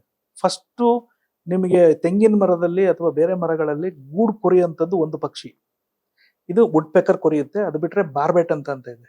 ಇವೆರಡೇನೆ ನಿಮ್ಗೆ ಅಂದ್ರೆ ಹೋಲ್ ಮಾಡೋ ಅಂಥದ್ದು, ವುಡ್ ಒಳಗಡೆ ಹೋಲ್ ಮಾಡಿ ಗೂಡು ಮಾಡೋ ಅಂಥದ್ದು ಇವೆರಡು ಪಕ್ಷಿ ಇದು. ಅದ್ರ ಆಮೇಲೆ ಬಂದು ಸೆಟ್ಲ್ ಆಗಂತವು 4-5 ಬೇರೆ ಸ್ಪೀಶೀಸು ಅದ್ರಲ್ಲಿ ನೆಸ್ಟ್ ಮಾಡ್ಕೊಂಡು ಹೋಗುತ್ತೆ. ಈ ತರದ್ರಲ್ಲಿ ನಾನು ವಿಜಯನಗರದಲ್ಲಿ ಒಂದು ಸಿಕ್ಕಿದಾಗ ಅಲ್ಲೇನಾಗೋಯ್ತು ಅಂತಂದ್ರೆ 3 ಸಪರೇಟ್ ಗೂಡು ಒಂದೇ ಇದ್ರಲ್ಲಿತ್ತು. ಬೇರೆ ಮೇಲೆ ಕೆಳಗಡೆ 3 ಗೂಡುಗಳು ಆಗೋಗಿತ್ತು. ಮೇಲ್ಗಡೆಯಿಂದ ಕೆಳಗಡೆಗೆ 2 ಗೂಡ್ಗೆ ಲಿಂಕ್ ಬೇರೆ ಆಗೋಗ್ಬಿಟ್ಟಿತ್ತು. ಅದು ಇದೇನ್ ಮಾಡ್ತು, ಕರೆಕ್ಟಾಗಿ ಈ ಡಿಸೆಂಬರ್ ಜನವರಿ ಒಳಗಡೆ ಫಸ್ಟ್ ಇದು ಬ್ರೀಡ್ ಮಾಡ್ಕೊಂಡು ಹೊಟ್ಟೋಗ್ಬಿಡ್ಬೇಕು. ಮೊಟ್ಟೆ ಇಟ್ಟು ಮರಿ ಮಾಡ್ಕೊಂಡು ಈ ರೇರ್ ಸ್ಪೀಶೀಸ್ಗಳು ಹೊಟ್ಟೋಗ್ತವೆ. ಇದು ಹೋಗ್ಲಿಲ್ಲ ಅಂತಂದ್ರೆ, ಇದೇನಾದ್ರೂ ಟೈಮ್ ಗ್ಯಾಪ್ ಆಯ್ತು ಅಂತಂದ್ರೆ ನೆಕ್ಸ್ಟ್ ಮೈನಾ ಮತ್ತೆ ಈ ಪ್ಯಾರಾಕೀಟು ಮತ್ತೆ ಬೇರೆ ಇದ್ರದ್ದು ಸೀಸನ್ ಶುರು ಆಗ್ಬಿಡುತ್ತೆ. ಇದ್ರ ಸೀಸನ್ ಶುರು ಆದಾಗ ಮೈನಾ ಮತ್ತೆ ಪ್ಯಾರಾಕೀಟ್ ಏನು ಅಂತಂದ್ರೆ ಡಾಮಿನೇಷನ್ ಇವೆಲ್ಲ. ಈ ಪ್ಯಾರಾಕೀಟ್ಗಿಂತ ಜಾಸ್ತಿ ಡಾಮಿನೇಷನ್ ಮೈನಾ ಏನಾಗಿದೆ ಅಂತಂದ್ರೆ ಪಾಪ್ಯುಲೇಷನ್ ಅಲ್ಲಿ ಜಾಸ್ತಿ ಆಗಿದೆ. ಯಾಕೆ ಅಂತಂದ್ರೆ ಅದು ನಮ್ಮ ಹ್ಯೂಮನ್ ಹ್ಯಾಬಿಟೇಟ್ ಅಲ್ಲಿ ನೀವು ತಗೊಂಡೋಗ ಅನ್ನ ಹಾಕಿದ್ರು ತಿನ್ನುತ್ತೆ, ಮಿಕ್ಸ್ಚರ್ ಹಾಕಿದ್ರು ತಿನ್ನುತ್ತೆ, ಆ ತರ ಆಗ್ಬಿಟ್ಟಿದೆ ಮೈನಾ. ಆದ್ರೆ ವುಡ್ ಪೆಕರ್ ಹಂಗಲ್ಲ. ವುಡ್ ಪೆಕರ್ ಅದು ಹಂಟು ಬೇರೆ ಹಲ್ಲಿ ಮತ್ತೆ ಹುಳಗಳನ್ನೇ ತಿನ್ಬೇಕಾದ ಹುಡುಕಿ ಹುಡುಕಿ ಹುಡುಕಿ. ಇದೇನಾಗೋಯ್ತು ಅಂತಂದ್ರೆ ಅದು ಮರಿ ಮಾಡಿತ್ತು, ಇನ್ನೇನೊಂದು ಒಂದು ವಾರದಲ್ಲಿ ಹೊಟ್ಟೋಗ್ತಿತ್ತೋ ಏನೋ ಗೊತ್ತಿಲ್ಲ, ಮೈನಾ ಶುರು ಆಗೋಯ್ತು. ಮೈನಾ ಬಂದು ಈ ಮರಿನೆಲ್ಲ ಹೊರಗಡೆ ಹಾಕಿ ಕಿರಿಕ್ ಅಂದ್ರೆ ಡೈಲಿ ಬಂದು ಕಿರಿಕ್ ಮಾಡಕ್ ಶುರು ಮಾಡ್ತೀವಿ. ನಾವು ಹೈಡ್ ಹಾಕೊಂಡು ಕೂತಿರ್ತೀವಿ, ಅದು ನಾವಿರೋದು ಗೊತ್ತಾಗಲ್ಲ ಅವಕ್ಕೆ, ಹೈಡ್ ಹಾಕೊಂಡು ಕೂತಿರ್ತೀವಿ ಫೋಟೋಗ್ರಫಿ ಮಾಡ್ತಾ. ಮೈನಾ ಬಂದು ಆ ಗೂಡಿಂದ ಆ ಮರಿನ ತೆಗೆದು ಆಚೆ ಕಡೆ ಹಾಕ್ಬಿಡ್ತು. ನಮ್ಗೆ ಹೆಂಗ್ ಅನ್ನಿಸ್ಬಿಡ್ತು ಅಂತಂದ್ರೆ ಆ ಮೈನಾನ ಗುಂಡಿಟ್ ಕೊಂದ್ಬಿಡೋಣ ಅಂತ. ಆ ಪಾಪ ಅಷ್ಟ್ ದಿವಸ ಆಗಿ ಅದು ಮರಿಯಾಗಿ ಅಷ್ಟ್ರಲ್ಲಿ ಆಚೆ ಕಡೆ ಆಗ್ತಾ ಇದೆಯಲ್ಲ ಅಂತ ಅಂದ್ಬಿಟ್ಟು. ಈ ನೇಚರ್ ಏನು ಮಾಡೋಕ್ಕಾಗಲ್ಲ, ಫಿಟೆಸ್ಟ್ ಆಫ್ ದಿ ಸರ್ವೈವಲ್. ಹಂಗಾಗಿ ನಾವು ಏನ್ ಮಾಡ್ಬಿಟ್ಟು ಬಿಡು ಅಂತ ಅನ್ಕೊಂಡು ಈ ತರ ಒಂದು ಪರಿಸ್ಥಿತಿ. ಇದು ಬಿಟ್ರೆ ನಮ್ಗೆ ತುಂಬಾ ಬರ್ಡಿಂಗ್ ಅಲ್ಲಿ ಎಕ್ಸ್ಪೀರಿಯನ್ಸ್ ಆಗಿದ್ದು ಅಂತಂದ್ರೆ ಈ ಬಾರ್ನ್ ಔಲ್ ಅಂತ ಇದೆ. ಇದಕ್ಕೆ ನ್ಯಾಷನಲ್ ಇಂಟರ್ನ್ಯಾಷನಲ್ ಅವಾರ್ಡ್ ಎಲ್ಲ ಆಗಿದೆ ಆ ಫೋಟೋಗೆ. ಈ ಬಾರ್ನ್ ಔಲ್ ಏನು ಅಂತಂದ್ರೆ ಔಲ್ಗಳೆಲ್ಲ ರಾತ್ರಿ ಹೊತ್ತೆ ಜಾಸ್ತಿ ಅದರದ್ದು ಇದಾಗೋದು. ಈ ಮಿಷನ್ ಹಾಸ್ಪಿಟ್ಲ್ ಹತ್ರ ಮಂಡಿ ಮೊಹಲ್ಲಾ ಮಿಷನ್ ಹಾಸ್ಪಿಟ್ಲ್ ಇದೆಯಲ್ಲ, ಅದ್ರ ಪಕ್ಕದಲ್ಲಿ ನಮ್ಮ ಸ್ನೇಹಿತರದೊಂದು ಬಿಲ್ಡಿಂಗ್ ಇತ್ತು. ಅದು ಕೇಸಲ್ಲಿತ್ತು ಬಿಲ್ಡಿಂಗು. ಅದೇನೋ ತುಂಬಾ ಒಂದು 5-10 ವರ್ಷದಿಂದ ಅದು ಪಾಳು ಬಿದ್ದಿತ್ತು. ಇವೆಲ್ಲ ಬಾರ್ನೌಲ್ ಏನು ಅಂತಂದ್ರೆ ನಿಮ್ಗೆ ಎಲ್ಲಿ ಹ್ಯೂಮನ್ ಹ್ಯಾಬಿಟೇಟ್ ಅಲ್ಲೇ ಜಾಸ್ತಿ ಗೂಡ್ ಮಾಡೋದು. ಈ ಟವರ್ಸ್ಗಳು ಮತ್ತೆ ದೇವಸ್ಥಾನದ್ದು ಟವರು ಮತ್ತು ಪಾಳು ಬಿದ್ದಿರೋ ಮನೆಗಳು ಇಂಥದ್ರಲ್ಲೇ ಜಾಸ್ತಿ ಇದು ಮರಿ ಮಾಡ್ಕೊಂಡು ಗೂಡ್ ಮಾಡ್ಕೊಂಡು ಹೋಗೋದು. ಒಂದ್ಸರಿ ಅಲ್ಲೇನಾಯ್ತು, ನಮ್ಮ ಫ್ರೆಂಡ್ ಆ ಮನೆದು ಕೇಸ್ ಇವ್ರ ಕಡೆ ಆಯ್ತು. ಅದಾದ್ಮೇಲೆ ಕ್ಲೀನ್ ಮಾಡ್ಸಕ್ ಶುರು ಮಾಡಿದ್ರು ಇವ್ರು ಆ ಮನೆನ. ರೂಫ್ ಟಾಪ್ ಅಲ್ಲಿ ಏನಾಗ್ಬಿಟ್ಟಿದೆ, ಒಂದು ರೂಮ್ ಅಲ್ಲಿ ಇದು ಮರಿ ಮಾಡ್ಬಿಟ್ಟಿದೆ. ಅವ್ರು ಅಂದ್ರೆ ಇದಕ್ಕೆ ಸಂಬಂಧಪಟ್ಟವರಲ್ಲ, ಅಂದ್ರೆ ಜಸ್ಟ್ ಫ್ರೆಂಡ್, ಫೋಟೋಗ್ರಫಿಗೆ ಸಂಬಂಧಪಟ್ಟಲ್ಲ. ಫೋನ್ ಮಾಡಿ ಕೇಳಿದ್ರು, ಹಿಂಗೆ ಯಾವ್ದೋ ಒಂದು ಮರಿ ಹಾಕ್ಬಿಟ್ಟಿದೆ ನಮ್ಮ ಇದರಲ್ಲಿ, ನೋಡಿ ನಿಮ್ಗೆ ಏನೋ ಫೋಟೋಗ್ರಫಿ ಯೂಸ್ ಆಗುತ್ತಾ ಅಂತ ಅಂದ್ಬಿಟ್ಟು. ನಾವು ಹೋಗಲ್ಲಿ ನೋಡಿದೆ, ಮೇಲ್ಗಡೆ ಹೋಗಿ ನೋಡಿದ್ರೆ ಬಾರ್ನೌಲು. ಆಮೇಲೆ ನಾವು ಡೇ ಲೈಟ್ ಅಲ್ಲಂತೂ ತೆಗಿಯಕ್ಕಾಗಲ್ಲ, ಯಾಕಂದ್ರೆ ಡೇ ಲೈಟ್ ಅಲ್ಲಿ ಓಡಾಡೋದೇ ಇಲ್ವಲ್ಲ ಅದು ಹೊರಗಡೆಗೆ. ನೈಟೇ ತೆಗಿಯಕ್ಕಾಗೋದು ಅಂದ ತಕ್ಷಣ ಆಮೇಲೆ ಅಲ್ಲೇ ರೂಮ್ ನೋಡ್ದು. ಅದು ಮೇಲ್ಗಡೆ 2 ವಾಚ್ಮ್ಯಾನ್ಗೆ ಅಂತ ರೂಮ್ ಇರ್ತದೆ ಎಲ್ಲ ಬಿಲ್ಡಿಂಗ್ ಮೇಲ್ಗಡೆ. ಅವಾಗ ಹಳೆ ಕಾಲದಲ್ಲಿ ಕಟ್ತಿದ್ರು. ಸೇಮ್ ಅಲ್ಟಿಮೇಟ್ ರೂಮ್ ಈ ಕಡೆನೂ ಇತ್ತು. ಆಮೇಲೆ ಸುತ್ತ ನೋಡಿದ್ರೆ ಎಲ್ಲೂ ಓಪನಿಂಗ್ಸ್ ಇರಲಿಲ್ಲ, ಒಂದೇ ಔಟ್ಲೆಟ್, ಒಂದೇ ಇನ್ಲೆಟ್. ಅದು ಅಂದ್ರೆ ಹೋಗೋದು ಬರೋದು. ಆಮೇಲೆ ನಾವು ಅಲ್ಲಿ ಕೂತ್ಕೊಂಡು ತೆಗೀತು ಅಂತಂದ್ರೆ ಅದಕ್ಕೆ ಡಿಸ್ಟರ್ಬ್ ಆಗುತ್ತೆ, ಅದು ಬರಲ್ಲ, ಯಾರೋ ಇದಾರೆ ಅಂತ ಅನ್ಕೊಂಡು. ಆಮೇಲೆ ಅವಕ್ ಚೆನ್ನಾಗಿ ಕಾಣಿಸುತ್ತಲ್ಲ ರಾತ್ರಿನಲ್ಲಿ. ಹಂಗಾಗಿ ಏನ್ ಮಾಡ್ದ, ಹೈಡ್ ಹಾಕೊಂಡು ತೆಗಿಯಕ್ಕಾಗಲ್ಲ ಅಂತ ಅಂದ್ಬಿಟ್ಟು ಕ್ಯಾಮ್ರಾಗಳು ಫಿಟ್ ಮಾಡೋಣ ಅಂತ ಅಂದ್ಬಿಟ್ಟು ಆಯ್ತು. ಅಂದ್ರೆ ಡೈರೆಕ್ಟ್ ಫ್ಲಾಶ್ ಹಾಕೋದು ಬೇಡ, ಬೇರೆ ಕಡೆ ಬೌನ್ಸಿಂಗ್ ಆ ಕಡೆ ಈ ಕಡೆ, ಯಾಕಂದ್ರೆ ಅದಕ್ಕೂ ಒಳಗಡೆ ಹೋಗೋಕೆ ಡಿಸ್ಟರ್ಬೆನ್ಸ್ ಆಗುತ್ತೆ. ಅದು ಬೇರೆ ಬೇರೆ ಸಪರೇಟ್ ಆಗಿ ಹೋಗಿ ಕ್ಯಾಮ್ರಾಗಳನ್ನೆಲ್ಲ ಹಾಕೊಂಡು ತೆಗಿಯಕ್ಕೆ ಶುರು. ಇಲ್ಲಿ ನವರಾತ್ರಿ ಟೈಮ್, ಅದು ಕರೆಕ್ಟಾಗಿ ಅಕ್ಟೋಬರ್ ನವೆಂಬರ್ ಟೈಮಲ್ಲಿ ಅದು ಮರಿ ಮಾಡೋದು. ಇಲ್ಲಿನ ಬೆಳಿಗ್ಗೆ ಎಲ್ಲ ದಸರಾದ ಈವೆಂಟ್ ತೆಗಿಯೋದು. 7 ಗಂಟೆಗೆ ಅರಮನೆ ಪ್ರೋಗ್ರಾಮ್ ಮುಗಿಸ್ಕೊಂಡು ಸೀದಾ ಫೋಟೋ ಹಾಕ್ಬಿಟ್ಟು ಆಫೀಸ್ಗೆ ಸೀದಾ ಅಲ್ಲಿ ಹೋಗ್ಬಿಟ್ಟು ಸೆಟ್ಲ್ ಆಗೋದು. ಎಲ್ಲ ಕ್ಯಾಮ್ರಾ ಎಲ್ಲ ಫಿಟ್ ಮಾಡ್ಬಿಟ್ಟು ಬೇರೆ ಪಕ್ಕದಲ್ಲಿ ರೂಮಲ್ಲಿ ವೈರ್ ಎಳ್ಕೊಂಡು ರಿಮೋಟ್ ಕಂಟ್ರೋಲ್ದೆಲ್ಲ ಇದು ಮಾಡಿಸ್ಕೊಂಡಿದ್ವಿ. ಆಮೇಲೆ ಒಳಗಡೆ ಹೋಗಿ ಕೂತ್ಕೊಳ್ಳೋದು. ಅದು ಹೆಂಗೆ ಅಂತಂದ್ರೆ ನೀವು 7 ಗಂಟೆಯಿಂದ 7 ಗಂಟೆ 8 ಗಂಟೆ ಮೇಲೆ ಶುರು ಮಾಡುತ್ತೆ ಫೀಡ್ ಕೊಡೋಕ್ಕಂದ್ರೆ ಜನ ಎಲ್ಲ ಅಲ್ಲಿ ಇದಾಗಬೇಕು. ಆ ಮಿಷನ್ ಹಾಸ್ಪಿಟ್ಲಲ್ಲಿ ಆ ವಾಟರ್ ಟ್ಯಾಂಕ್ ಹತ್ರ ಸಿಕ್ಕಾಪಟ್ಟೆ ಕಸ ತಗೊಂಬಂದು ಹಾಕೋರು. ಆ ಕಸಕ್ಕೆ ಈ ಇಲಿಗಳು ಜಾಸ್ತಿ ಇತ್ತು ಅಲ್ಲಿ. ಇದು ಜಾಸ್ತಿ ಇಲಿಗಳೇ ಜಾಸ್ತಿ ತಿನ್ನೋದು. ಇದು ಹೋಗಿ ಅಲ್ಲಿಂದ ಇಲಿನೇ ಹೊಡ್ಕೊಳ್ಳೋದು, ಇಲ್ಲಿ ಬರೋದು. ಆ ಬಂದಾಗ ನಾವು ಏನ್ ಮಾಡ್ತಿದ್ದೋ, ಟ್ರಿಗರ್ ಇತ್ತಲ್ಲ, ಟ್ರಿಗರಲ್ಲೆಲ್ಲ ಅಡ್ಜಸ್ಟ್ ಮಾಡ್ತಿದ್ವಿ. 7 ಗಂಟೆಯಿಂದ ಅದು 4 ಮರಿ ಇತ್ತು. ಅದಕ್ಕೆ ಒಂದೊಂದು ಮರಿಗೆ 2 ಇಲಿ ಕೊಡ್ಬೇಕು ಅದು ಡೈಲಿ. ಒಂದ್ ಮರಿಗೆ 2 ಅಂತಂದ್ರೆ 2, 4, 6, 8 ಇಲಿಗಳು ತರಬೇಕು. ಅದು 8 ಗಂಟೆ 9 ಗಂಟೆಗೆ ಒಂದು ಇಲಿ ತರೋದು ಫಸ್ಟ್. 9 ಗಂಟೆಯಿಂದ ಬೆಳಗಿನ ಜಾವ 4 ಗಂಟೆವರೆಗೂ ಫೀಡಿಂಗ್ಗೆ. ಕಣ್ಣಿಗೆ ಎಣ್ಣೆ ಬಿಟ್ಕೊಂಡು ಹಿಂಗೆ ಕುತ್ಕೋಬೇಕು ಅದು ಬಂದಾಗ. ಅಲ್ಲೇನಾಗೋದು, ನಾವು 3 ಜನ ಫ್ರೆಂಡ್ಸ್ ತೆಗಿತಿದ್ದು. ನಮ್ಮ ಗೋಪಾಲ್ಗೌಡ ಹಾಸ್ಪಿಟ್ಲು ಓನರ್ ಇದಾರಲ್ಲ, ಡಾಕ್ಟರ್ ಸಂತೃಪ್ತ್ ಅಂತ ಅಂದ್ಬಿಟ್ಟು, ಅವರು ನಾವು ಒಟ್ಟಿಗೆ ಮಾಡ್ತಿದ್ದಿದ್ದು ಅದನ್ನ ಫೋಟೋಗ್ರಫಿನ. ಮತ್ತೆ ಶಿವು ಅಂತ ಅಂದ್ಬಿಟ್ಟು ಸ್ನೇಕ್ ರೆಸ್ಕ್ಯೂ ಮಾಡ್ತಾನೆ ಅವನು. 11 ಗಂಟೆ 10:30 11 ಗಂಟೆ ಆಯ್ತು ಅಂತಂದ್ರೆ ಒಬ್ರು ಗೊರಕೆ ಶುರು ಆಗ್ಬಿಡೋದು. ಯಾವ ಟ್ರಿಗರ್ ನನ್ನ ಕೈಗೆ ಬರೋದು. ಆಮೇಲೆ 1 ಗಂಟೆ 2 ಗಂಟೆ ಆಯ್ತು ಅಂದ್ರೆ ಇನ್ನೊಬ್ರದ್ದು ಗೊರಕೆ ಶುರು ಆಗೋದು. ಅದು ಆ 4 ಟ್ರಿಗರ್ನು ನಾನೇ ಆಪರೇಟ್ ಮಾಡಿದ್ದೀನಿ ಒಂದೊಂದ್ಸರಿ. ಕೆಲವೊಂದು ಟೈಮಲ್ಲಿ ಎದ್ದು ತೆಗೆದಿದ್ದಾರೆ ಅವರು. ಕೆಲವೊಂದು ನಾನು ಒಂದ್ ದಿವಸ ನಿದ್ದೆ ಮಾಡಿ ಒಂದೇ ಸರಿ ಕಣ್ಣು ಹಿಂಗ್ ಕಚ್ಚಿ ಹಿಂಗ್ ಅಂದಿದ್ದ ಅಷ್ಟೇ. ಎಷ್ಟು ದಿವಸ ಅಂದ್ರೆ 20 ಡೇಸ್ ತೆಗ್ದಿರೋದು ಅದನ್ನ. 20 ಡೇಸು ಓಲ್ ನೈಟ್. ಬೆಳಗ್ಗೆ ಮಲಿಕೊಂಡಿರೋದು ಬೆಳಗಿನ ಜಾವ ಎಷ್ಟು ಗಂಟೆ, 4 ಗಂಟೆಗೆ 5 ಗಂಟೆಗೆ ಹೋಗ್ತಿದ್ನಲ್ಲ ನಾನು. 4 ಗಂಟೆಗೆ ಮನೆಗೆ ಹೋಗಿ ಮಲಿಕೊಂಡ್ರೆ 4-5 ಗಂಟೆಗೆ ಒಂದು 10-11 ಗಂಟೆಗೆ ಮತ್ತೆ ವಾಪಸ್ಸು ಫೀಲ್ಡ್ಗೆ ಬರ್ಬೇಕು. ಯಾಕಂದ್ರೆ ದಸರಾ ಟೈಮು ನಾವು ಈವೆಂಟ್ ತೆಗಿಲೇಬೇಕು, ಕವರೇಜ್ ಮಾಡಲೇಬೇಕು, ಅದು ಅನಿವಾರ್ಯತೆ ಇತ್ತು. ಮತ್ತೆ ಇದು ಈ ತರ ಸಿಕ್ಕಿದ ಚಾನ್ಸ್ಗಳು ಬಿಡಕ್ಕಾಗಲ್ಲ. ಹಾಗಾಗಿ ಅದು ಅವಳದು ತುಂಬ ಇಂಟರ್ನ್ಯಾಷನಲ್ ಫೇಮ್ ಕೊಟ್ಟಿದ್ದಂಥ ಪಿಕ್ಚರ್ಸ್ಗಳದು. ಸರ್, ಇತ್ತೀಚೆಗೆ ಯುವಕರು ಹಾಗೆ ನಮ್ಮಂತ ವಿದ್ಯಾರ್ಥಿಗಳಿಗೆ ಫೋಟೋ ಮೇಲೆ ತುಂಬಾ ಆಸಕ್ತಿ ಬಂದಿದೆ. ನೀವ್ ನಮ್ಗೆ ಏನಾದ್ರು ಸಂದೇಶ ಕೊಡ್ತೀರಾ ಫೋಟೋಗಳ ಬಗ್ಗೆ? ಫೋಟೋಸು ಅಂದರೆ ಈಗ ಏನಾಗಿದೆ ಅಂತಂದರೆ ಈಗೆಲ್ಲ ಇಂಟರ್ನೆಟ್ಟು, ಎ ಐ ಎಲ್ಲ ಬಂದು ನಿಮಗೆಲ್ಲ ಕ್ರಿಯೇಷನ್ ಜಾಸ್ತಿ ಆಗ್ಬಿಟ್ಟಿದೆ. ಈಗ ಹೋಗಿ ಎಫರ್ಟ್ಗಳು ಜಾಸ್ತಿ ಇಲ್ಲ ಈಗ. ಎಫರ್ಟು ಮತ್ತೆ ಅದು ವಾಪಸ್ ಬರುತ್ತೆ. ಎ ಐ ತುಂಬ ದಿವಸನೂ ಉಳಿಯಲ್ಲ ಅದು. ಎಫರ್ಟೇ ಉಳ್ಕೊಳ್ಳೋದು. ಮುಂದಿಂದೇನೋ ಇನ್ನೊಂದು ಜನ್ರೇಷನ್ಗೆ ಎಫರ್ಟ್ ಉಟ್ಕೊಳ್ಳುತ್ತೆ. ನೀವು ಅದನ್ನು ಕಂಟಿನ್ಯೂ ಮಾಡ್ಕೊಂಡು ಹೋಗಿ. ಈಗ ಎ ಐಯೇ ಈಗ ನನ್ನ ರೆಕಗ್ನೈಸ್ ಮಾಡ್ತಾ ಇಲ್ಲ ಅಥವಾ ನನ್ನ ಫೋಟೋಗ್ರಫಿನ ರೆಕಗ್ನೈಸ್ ಮಾಡ್ತಾ ಇಲ್ಲ ಅಂತ ಅಂದ್ಬಿಟ್ಟು ನಾನು ಸುಮ್ಮನೆ ಆಗ್ಬಿಟ್ರೆ ರೆಕಗ್ನೈಸೇ ಆಗಲ್ಲ ಅದು. ನಾನು ಮಾಡ್ತಾ ಹೋಗ್ಬೇಕು ರೆಕಗ್ನೈಸೇಷನ್. ಹಿಂಗಿದೆಯಪ್ಪ ಈ ಪಿಕ್ಚರ್ದಿದ್ದು ಅಂತ ಹೇಳ್ಕೊಂಡು ಹೋಗ್ತಾ ಹೋದ್ರೆ ಅವನಿಗೆ ಆ ಫೋಟೋದಲ್ಲಿ ನಾನು ಒಂದು ಯಾವುದೋ ಈ ಥರ ತೆಗಿಬೇಕು ಅನ್ನೋ ಒಂದು ಹುಮ್ಮಸ್ ಬಂದಾಗ ಆಟೋಮೆಟಿಕಲಿ ಅದು ಆಗುತ್ತೆ. ಅದು ಕೊನೆಗೆ ಉಳ್ಕೊಳ್ಳೋದೇ ಅದು. ಈಗ ಏನು ಅಂತಂದ್ರೆ ಎ ಐನಲ್ಲಿ ನಾನು ಈ ಥರ ಕ್ರಿಯೇಟ್ ಮಾಡಿದೆ ಅಂತಂದ್ರೆ ಯಾರು ಕೇಳ್ತಾರೆ? ನನಗೆ ಎಕ್ಸ್ಪೀರಿಯನ್ಸ್ ಹಿಂಗಾಯ್ತು ಅಂತ ಅಂದಾಗ ಆ ಎಕ್ಸ್ಪೀರಿಯನ್ಸ್ನ ಇಷ್ಟಪಡ್ತಾರೆ. ಎಕ್ಸ್ಪೀರಿಯನ್ಸ್ನ. ಆದರೆ ಎ ಐನಲ್ಲಿ ಏನೋ ಕ್ರಿಯೇಟ್ ಮಾಡಿದೆ ಅಂತಂದಾಗ ಇಷ್ಟೇನಾ ಅಂತ ಅಂದ್ಬಿಟ್ಟು ನಾನು ಇದೊಂದು ಕ್ರಿಯೇಟ್ ಮಾಡಿ ನೋಡ್ತೀನಿ ಕೂತವ ಅಂತ ಅಂದ್ಬಿಟ್ಟು ನಾನು ಏನು ಕಮೆಂಟ್ ಕೊಟ್ಟಿರ್ತೀನಿ ಅದು ಕ್ರಿಯೇಟ್ ಮಾಡಿ ಕೊಟ್ಟಿದೆಯಪ್ಪ ಅಷ್ಟೇ. ಒರಿಜಿನಲ್ ಆಗಿ ಏನು ತೆಗ್ದಿದ್ಯಾ, ಏನು ಮಾಡಿದ್ಯಾ ಅದನ್ನ ಹೇಳು ಅಂತ. ಸರ್, ಇತ್ತೀಚೆಗೆ ಮೊಬೈಲ್ ಫೋಟೋಗ್ರಫಿ ತುಂಬಾ ಜಾಸ್ತಿ ಆಗಿದೆ. ಮೊಬೈಲ್ ಫೋಟೋಗ್ರಫಿ ಬಗ್ಗೆ ನಿಮ್ಮ ಅಭಿಪ್ರಾಯ ಏನು? ಮೊಬೈಲ್ ಫೋಟೋಗ್ರಫಿ ಬಗ್ಗೆ ಈ ಮೊಬೈಲ್ ಬಂದಿದೆ, ಈ ಮುಂದಕ್ಕೆ ಇನ್ನೊಂದು ಏನೋ ಬರ್ಬೋದು. ಅಂದರೆ ಇನ್ನೊಂದು ಯಾವುದೋ ಬರೋವರೆಗೂ ಈ ಮೊಬೈಲ್ ಫೋಟೋಗ್ರಫಿ ಓಡುತ್ತೆ. ಆಮೇಲೆ ಕಾಮನ್ ಆಗಿ ಮಾಮೂಲಿ ಫೋಟೋಗ್ರಫಿಗೆ ಸ್ವಲ್ಪ ವ್ಯಾಲ್ಯೂ ಕಮ್ಮಿ ಆಗ್ತಾ ಹೋಗ್ತಾ ಇರುತ್ತೆ. ಈ ವ್ಯಾಲ್ಯೂ ಕಮ್ಮಿ ಆಗ್ತಿದೆ ಅಂತಂತಂದ್ರೆ ವ್ಯಾಲ್ಯೂ ಆ ಥರದಲ್ಲಿ ವ್ಯಾಲ್ಯೂ ಕಮ್ಮಿ ಆಗ್ತಿದೆ ಅಂತ ಅಲ್ಲ. ಎಲ್ಲರೂ ಫೋಟೋಗ್ರಾಫರ್ ಆಗಿರೋದಕ್ಕೆ ನಮ್ಮನ್ನ ಯಾರು ಕೇಳ್ತಾ ಇಲ್ಲ ಅಷ್ಟೇ. ನಮ್ಮನ್ನ ಅಂತಂದ್ರೆ ಯಾರೋ ಒಬ್ಬ ಈಗ ಮನೆಯಲ್ಲಿ ಏನೋ ಒಂದು ಈವೆಂಟ್ ಆಗ್ತಾ ಇರುತ್ತೆ, ಅದಕ್ಕೊಬ್ಬ ಫೋಟೋಗ್ರಾಫರ್ನ ಅಂತ ಅಂದ್ಬಿಟ್ಟು ಹೈರ್ ಮಾಡ್ಕೊಂಡು ಬರ್ತಿದ್ರು. ಈಗ ಅದು ಮೊಬೈಲಲ್ಲೇ ಚೆನ್ನಾಗಿ ಆ ಕ್ವಾಲಿಟಿ ಬರ್ತಾ ಇರೋದ್ರಿಂದ ಅವನ್ನ ಹೈರ್ ಮಾಡಲ್ಲ.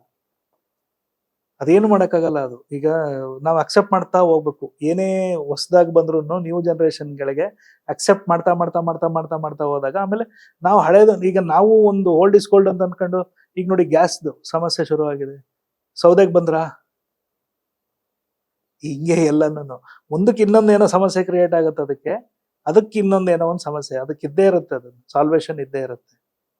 ಸರ್, ನಿಜವಾಗ್ಲೂ ಫೋಟೋಗ್ರಫಿ ನಂಗೆ ಒಂದು ಸ್ವಲ್ಪ ಇಂಟ್ರೆಸ್ಟ್ ಇತ್ತು. ದಟ್ ವೈಲ್ಡ್ ಲೈಫ್ ಫೋಟೋಗ್ರಫಿ ನಂಗೆ ತುಂಬಾ ಇಂಟ್ರೆಸ್ಟ್ ಇತ್ತು.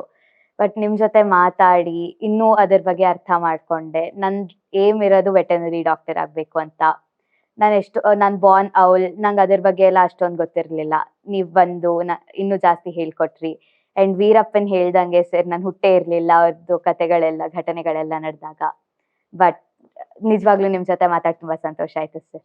ಆಮೇಲೆ ನೀವು ಒಂದೇ ಒಂದು ಈಗ ವೆಟರ್ನರಿ ಡಾಕ್ಟರ್ ಆಗಬೇಕು ಅಂತ ಅಂದ್ಬಿಟ್ಟು ಇಷ್ಟಪಡ್ತಿದ್ದೀನಿ ಅಂದ್ರಲ್ಲ, ವೆಟರ್ನರಿ ಡಾಕ್ಟ್ರು ಯಾವ ಡಿಪಾರ್ಟ್ಮೆಂಟ್ಗೆ ಅಂದ್ರೆ ವೈಲ್ಡ್ ಲೈಫ್ ಅಲ್ಲಿ ಒಳ್ಳೇದದು. ಯಾಕೆಂದ್ರೆ ವೆಟರ್ನರಿ ಡಿಪಾರ್ಟ್ಮೆಂಟ್ ಅಲ್ಲಿ ಈಗ ನಮ್ಮ ಫಾರೆಸ್ಟ್ ಡಿಪಾರ್ಟ್ಮೆಂಟ್ ಅಲ್ಲಿ ಏನಾಗಿದೆ ಅಂತಂದ್ರೆ ಮ್ಯಾನ್ ಅನಿಮಲ್ ಕಾನ್ಫ್ಲಿಕ್ಟ್ ಅಲ್ಲಿ ಡಾಕ್ಟರ್ಗಳ ಕೊರತೆ ತುಂಬಾ ಇದೆ. ಎಷ್ಟರ ಮಟ್ಟಿಗಿದೆ ಅಂತಂದ್ರೆ ಯಾರೂ ಇಷ್ಟಪಡಲ್ಲ ಅಲ್ಲಿಗೆ ಬರೋದಕ್ಕೆ. ಯಾಕೆಂದ್ರೆ ಕೆಲವು ಇನ್ಸಿಡೆಂಟ್ಸ್ಗಳು ನಾವೇ ನೋಡ್ಬಿಟ್ಟಿದೀವಿ. ಯಾಕೆಂದ್ರೆ ಈ ಯಾವುದೋ ಒಂದು ಹುಲಿ ಟ್ರ್ಯಾಂಕ್ಲೈಸ್ ಮಾಡೋ ಟೈಮಲ್ಲಿ ಓವರ್ ಡೋಸೇಜ್ ಕೊಟ್ಬಿಟ್ಟು ತುಂಬಾ ಹುಲಿಗಳು ಸತ್ತೋದಾಗ ಅದರದ್ದು ಬ್ಲೇಮ್ ಎಲ್ಲ ಆ ಡಾಕ್ಟರ್ ಮೇಲೆ ಹಾಕ್ತಾರೆ. ಡಾಕ್ಟ್ರು ತುಂಬಾ ಒಂದ್ 2-3 ಸರಿ ಟ್ರ್ಯಾಂಕ್ಲೈಸ್ ಮಾಡ್ಬಿಟ್ರು ಅಂತ. ಈಗ ಡಾಕ್ಟರ್ಗಳಿಗೂ ಅಲ್ಲಿ ತಲೆ ಓಡ್ತಿರಲ್ಲ ಅಲ್ಲಿ. ಆದ್ರೆ ಕೆಲವು ಡಾಕ್ಟರ್ಗಳು ಕೆಲವು ಕರೆಕ್ಟ್ ಡಿಸಿಷನ್ ತಗೊಂಡುಗಳು ಮಾಡ್ತಾರೆ. ಆತರ ಡಿಸಿಷನ್ಸ್ಗಳು ತಗೋತಿರಲ್ಲ, ಅವಾಗ ಇಂಥ ಅನಿಮಲ್ಗೆ ಇಷ್ಟು ಡೋಸೇಜ್ ಕೊಟ್ಟಾಗ ಇದು ಇದಾಗ ಅಂದ್ರೆ ಈಗೆಲ್ಲ ಲೇಟೆಸ್ಟ್ ಆಗಿ ಕೆಲವೆಲ್ಲ ಮೆಡಿಸಿನ್ಸ್ಗಳೆಲ್ಲನೂ ತುಂಬಾ ಇದಾಗಿದೆ. ಅಂದ್ರೆ ನೀವು ಡಾಟ್ ಮಾಡಿ ಅಂದ್ರೆ ಟ್ರ್ಯಾಂಕ್ಲೈಸ್ ಮಾಡ್ತೀವಲ್ಲ, ಡಾಟ್ ಮಾಡಿ ಎಷ್ಟೋ ಸೆಕೆಂಡ್ಸ್ಗಳಿಗೇನೆ ಅದು ಬಿದೋಗುತ್ತಂತೆ. ಅವಾಗ ಒಳ್ಳೇದು. ಇವ್ರಿಗೆ ಏನು ಅಂತಂದ್ರೆ ಡಾಟ್ ಮಾಡಿದ ತಕ್ಷಣನೇ ಕೆಲವು ಬೀಳ್ದಲೇನೆ ಕಡಿಮೆ ಡೋಸೇಜ್ ಕೊಟ್ಟಾಗ ಏನಾಗುತ್ತೆ, ಟ್ರಾವೆಲ್ ಮಾಡ್ಬಿಡುತ್ತೆ. ಅದು ಟ್ರಾವೆಲ್ ಮಾಡಿದಾಗ ಅದು ಎಲ್ಲೋಯ್ತು ಅಂತ ಗೊತ್ತಾಗಲ್ಲ ನಿಮ್ಗೆ. ನೀವು ಆನೆ ಆದ್ರೆ ಐಡೆಂಟಿಫೈ ಮಾಡ್ಬೋದು, ಇಲ್ಲಿ ಟ್ರ್ಯಾಂಕ್ಲೈಸ್ ಮಾಡಿದ್ರೆ ಅದೆಲ್ಲೋ ಬಿದ್ದಿರುತ್ತೆ, ಅದು ಇದು ಮಾಡ್ಕೊಬರ್ತೀರ. ಹುಲಿನೋ ಚಿರತೆಗೋ ಟ್ರ್ಯಾಂಕ್ಲೈಸ್ ಮಾಡ್ಬಿಟ್ಟು ಹೊಟ್ಟೋಗ್ಬಿಟ್ರೆ ನೀವು ಕೈಗೆ ಸಿಗ್ಲಿಲ್ಲ ಅಂದ್ರೆ ಏನಾಗುತ್ತೆ, ಸದೋಗ್ಬಿಡುತ್ತೆ ಅದು. ಯಾಕಂದ್ರೆ ಅದಕ್ಕೆ ಆಂಟಿ ಡೋಸೇಜ್ ಕೊಡ್ಲೇಬೇಕು. ಆಂಟಿ ಡೋಸೇಜ್ ಅದು ಸಿಕ್ದಾಗ ಕೊಡ್ತಾರೆ. ಆಮೇಲೆ ಕತ್ಲಲ್ಲಿ ಮಾಡಂಗಿಲ್ಲ, ಆಫ್ಟರ್ 5:30 ಟ್ರ್ಯಾಂಕ್ಲೈಸ್ ಮಾಡಂಗಿಲ್ಲ. ಹಂಗಾಗಿ ನೀನೇನಾದ್ರೂ ಇದು ವೆಟರ್ನರಿ ಡಾಕ್ಟರ್ ಆದ್ರೆ ಒಂದ್ ಸ್ವಲ್ಪ ಇದ್ರ ಬಗ್ಗೆ ಎಲ್ಲ ತಿಳ್ಕೊ. Thank you sir. ಸರ್, ನಿಮ್ಮ ಜೊತೆ ಈ ವಿಚಾರ್ ಪಾಡ್ಕಾಸ್ಟಲ್ಲಿ ತುಂಬ ಫೋಟೋಗ್ರಫಿ ಆಗಿರ್ಬೋದು, ನಿಮ್ಮ ಪತ್ರಿಕಾ ಛಾಯಾಗ್ರಾಹಕರಾಗಿ ನಿಮ್ಮ ಕೆಲಸ ತುಂಬ ಚೆನ್ನಾಗಿ ತಿಳ್ಕೊಂಡ್ವಿ. ಸೊ ನಿಮಗೆ ನಮ್ಮ ವಿಚಾರ್ ಪಾಡ್ಕಾಸ್ಟ್ ಬಗ್ಗೆ ಏನು ಅನ್ನಿಸ್ತು ಸರ್? ಇಲ್ಲ, ತುಂಬ ಚೆನ್ನಾಗಿ ಒಳ್ಳೆ ಬೆಳವಣಿಗೆ ಇದು. ನಿಮ್ಮ ಪೂರ್ಣಚೇತನ ವಿದ್ಯಾಶಾಲೆಯಿಂದ ತುಂಬ ಒಳ್ಳೊಳ್ಳೆ ಕೆಲಸಗಳು ಮಾಡ್ತಾ ಇದ್ದೀರಾ, ಮತ್ತು ಮಕ್ಕಳಿಗೂ ಇದು ಹೊಸ ಥರ. ಈ ಥರದ್ದೊಂದು ಕೆಲವೆಲ್ಲ ಈವೆಂಟ್ಗಳು ಆಗ್ತಾ ಇದ್ರೆ ಮಕ್ಕಳುಗಳಿಗೂ ಒಂದು ಸ್ವಲ್ಪ ಬ್ರೈನ್ ಡೆವಲಪ್ಮೆಂಟು ಮತ್ತು ಅವರ ಏನು ಸ್ಕಿಲ್ಲು ಮತ್ತು ಬ್ರೈನ್ ಡೆವಲಪ್ಮೆಂಟ್ಸು ತುಂಬ ಜಾಸ್ತಿ ಇದಾಗುತ್ತೆ, ಎಲಾಬ್ರೇಟ್ ಆಗುತ್ತೆ ಅಂತ ಅನ್ನೋದಕ್ಕೆ ನಿಮ್ಮ ಇವ್ರು ಸಂಸ್ಥೆಯವ್ರು ಮಾಡ್ತಿರೋಂಥದ್ದು ತುಂಬ ಒಳ್ಳೆ ಕೆಲಸ. ಇದು ಮುಂದುವರ್ಸ್ಕೊಂಡು ಹೋಗಿ, ಮತ್ತು ಎನ್ವೈರ್ನಮೆಂಟ್ ಬಗ್ಗೆ ಮುಂದಕ್ಕೆ ತುಂಬ ಜಾಸ್ತಿ ರಿಸೋರ್ಸ್ ಪರ್ಸನ್ಸ್ಗಳನ್ನ ಕರೆಸಿ ಮಕ್ಕಳುಗಳಿಗೆ ಎಜುಕೇಟ್ ಮಾಡಿ ಅದ್ರ ಬಗ್ಗೆ. ಯಾಕಂದರೆ ಇನ್ ಫ್ಯೂಚರ್ ನಾವು ಉಳಿಸ್ಕೋಬೇಕಾಗಿರೋದನ್ನ ನೇಚರು. ಯಾವ ನಮಗೆ ಮುಂದಕ್ಕೆ ನೇಚರ್ ಉಳಿಸಲ್ಲ, ನೇಚರ್ ಉಳಿಸ್ಬೇಕಾಗಿರೋದು ನಾವೇನೆ. ಹಾಗಾಗಿ ನೀವು ಮಾಡ್ತಾ ಇದ್ದೀರಾ, ಆ ಥರ ಮಾಡಿ, ಒಳ್ಳೇದಾಗುತ್ತೆ. ಹಿಂಗೆ ಕಂಟಿನ್ಯೂ ಮಾಡಿ. ಧನ್ಯವಾದಗಳು ಸರ್. Thank you.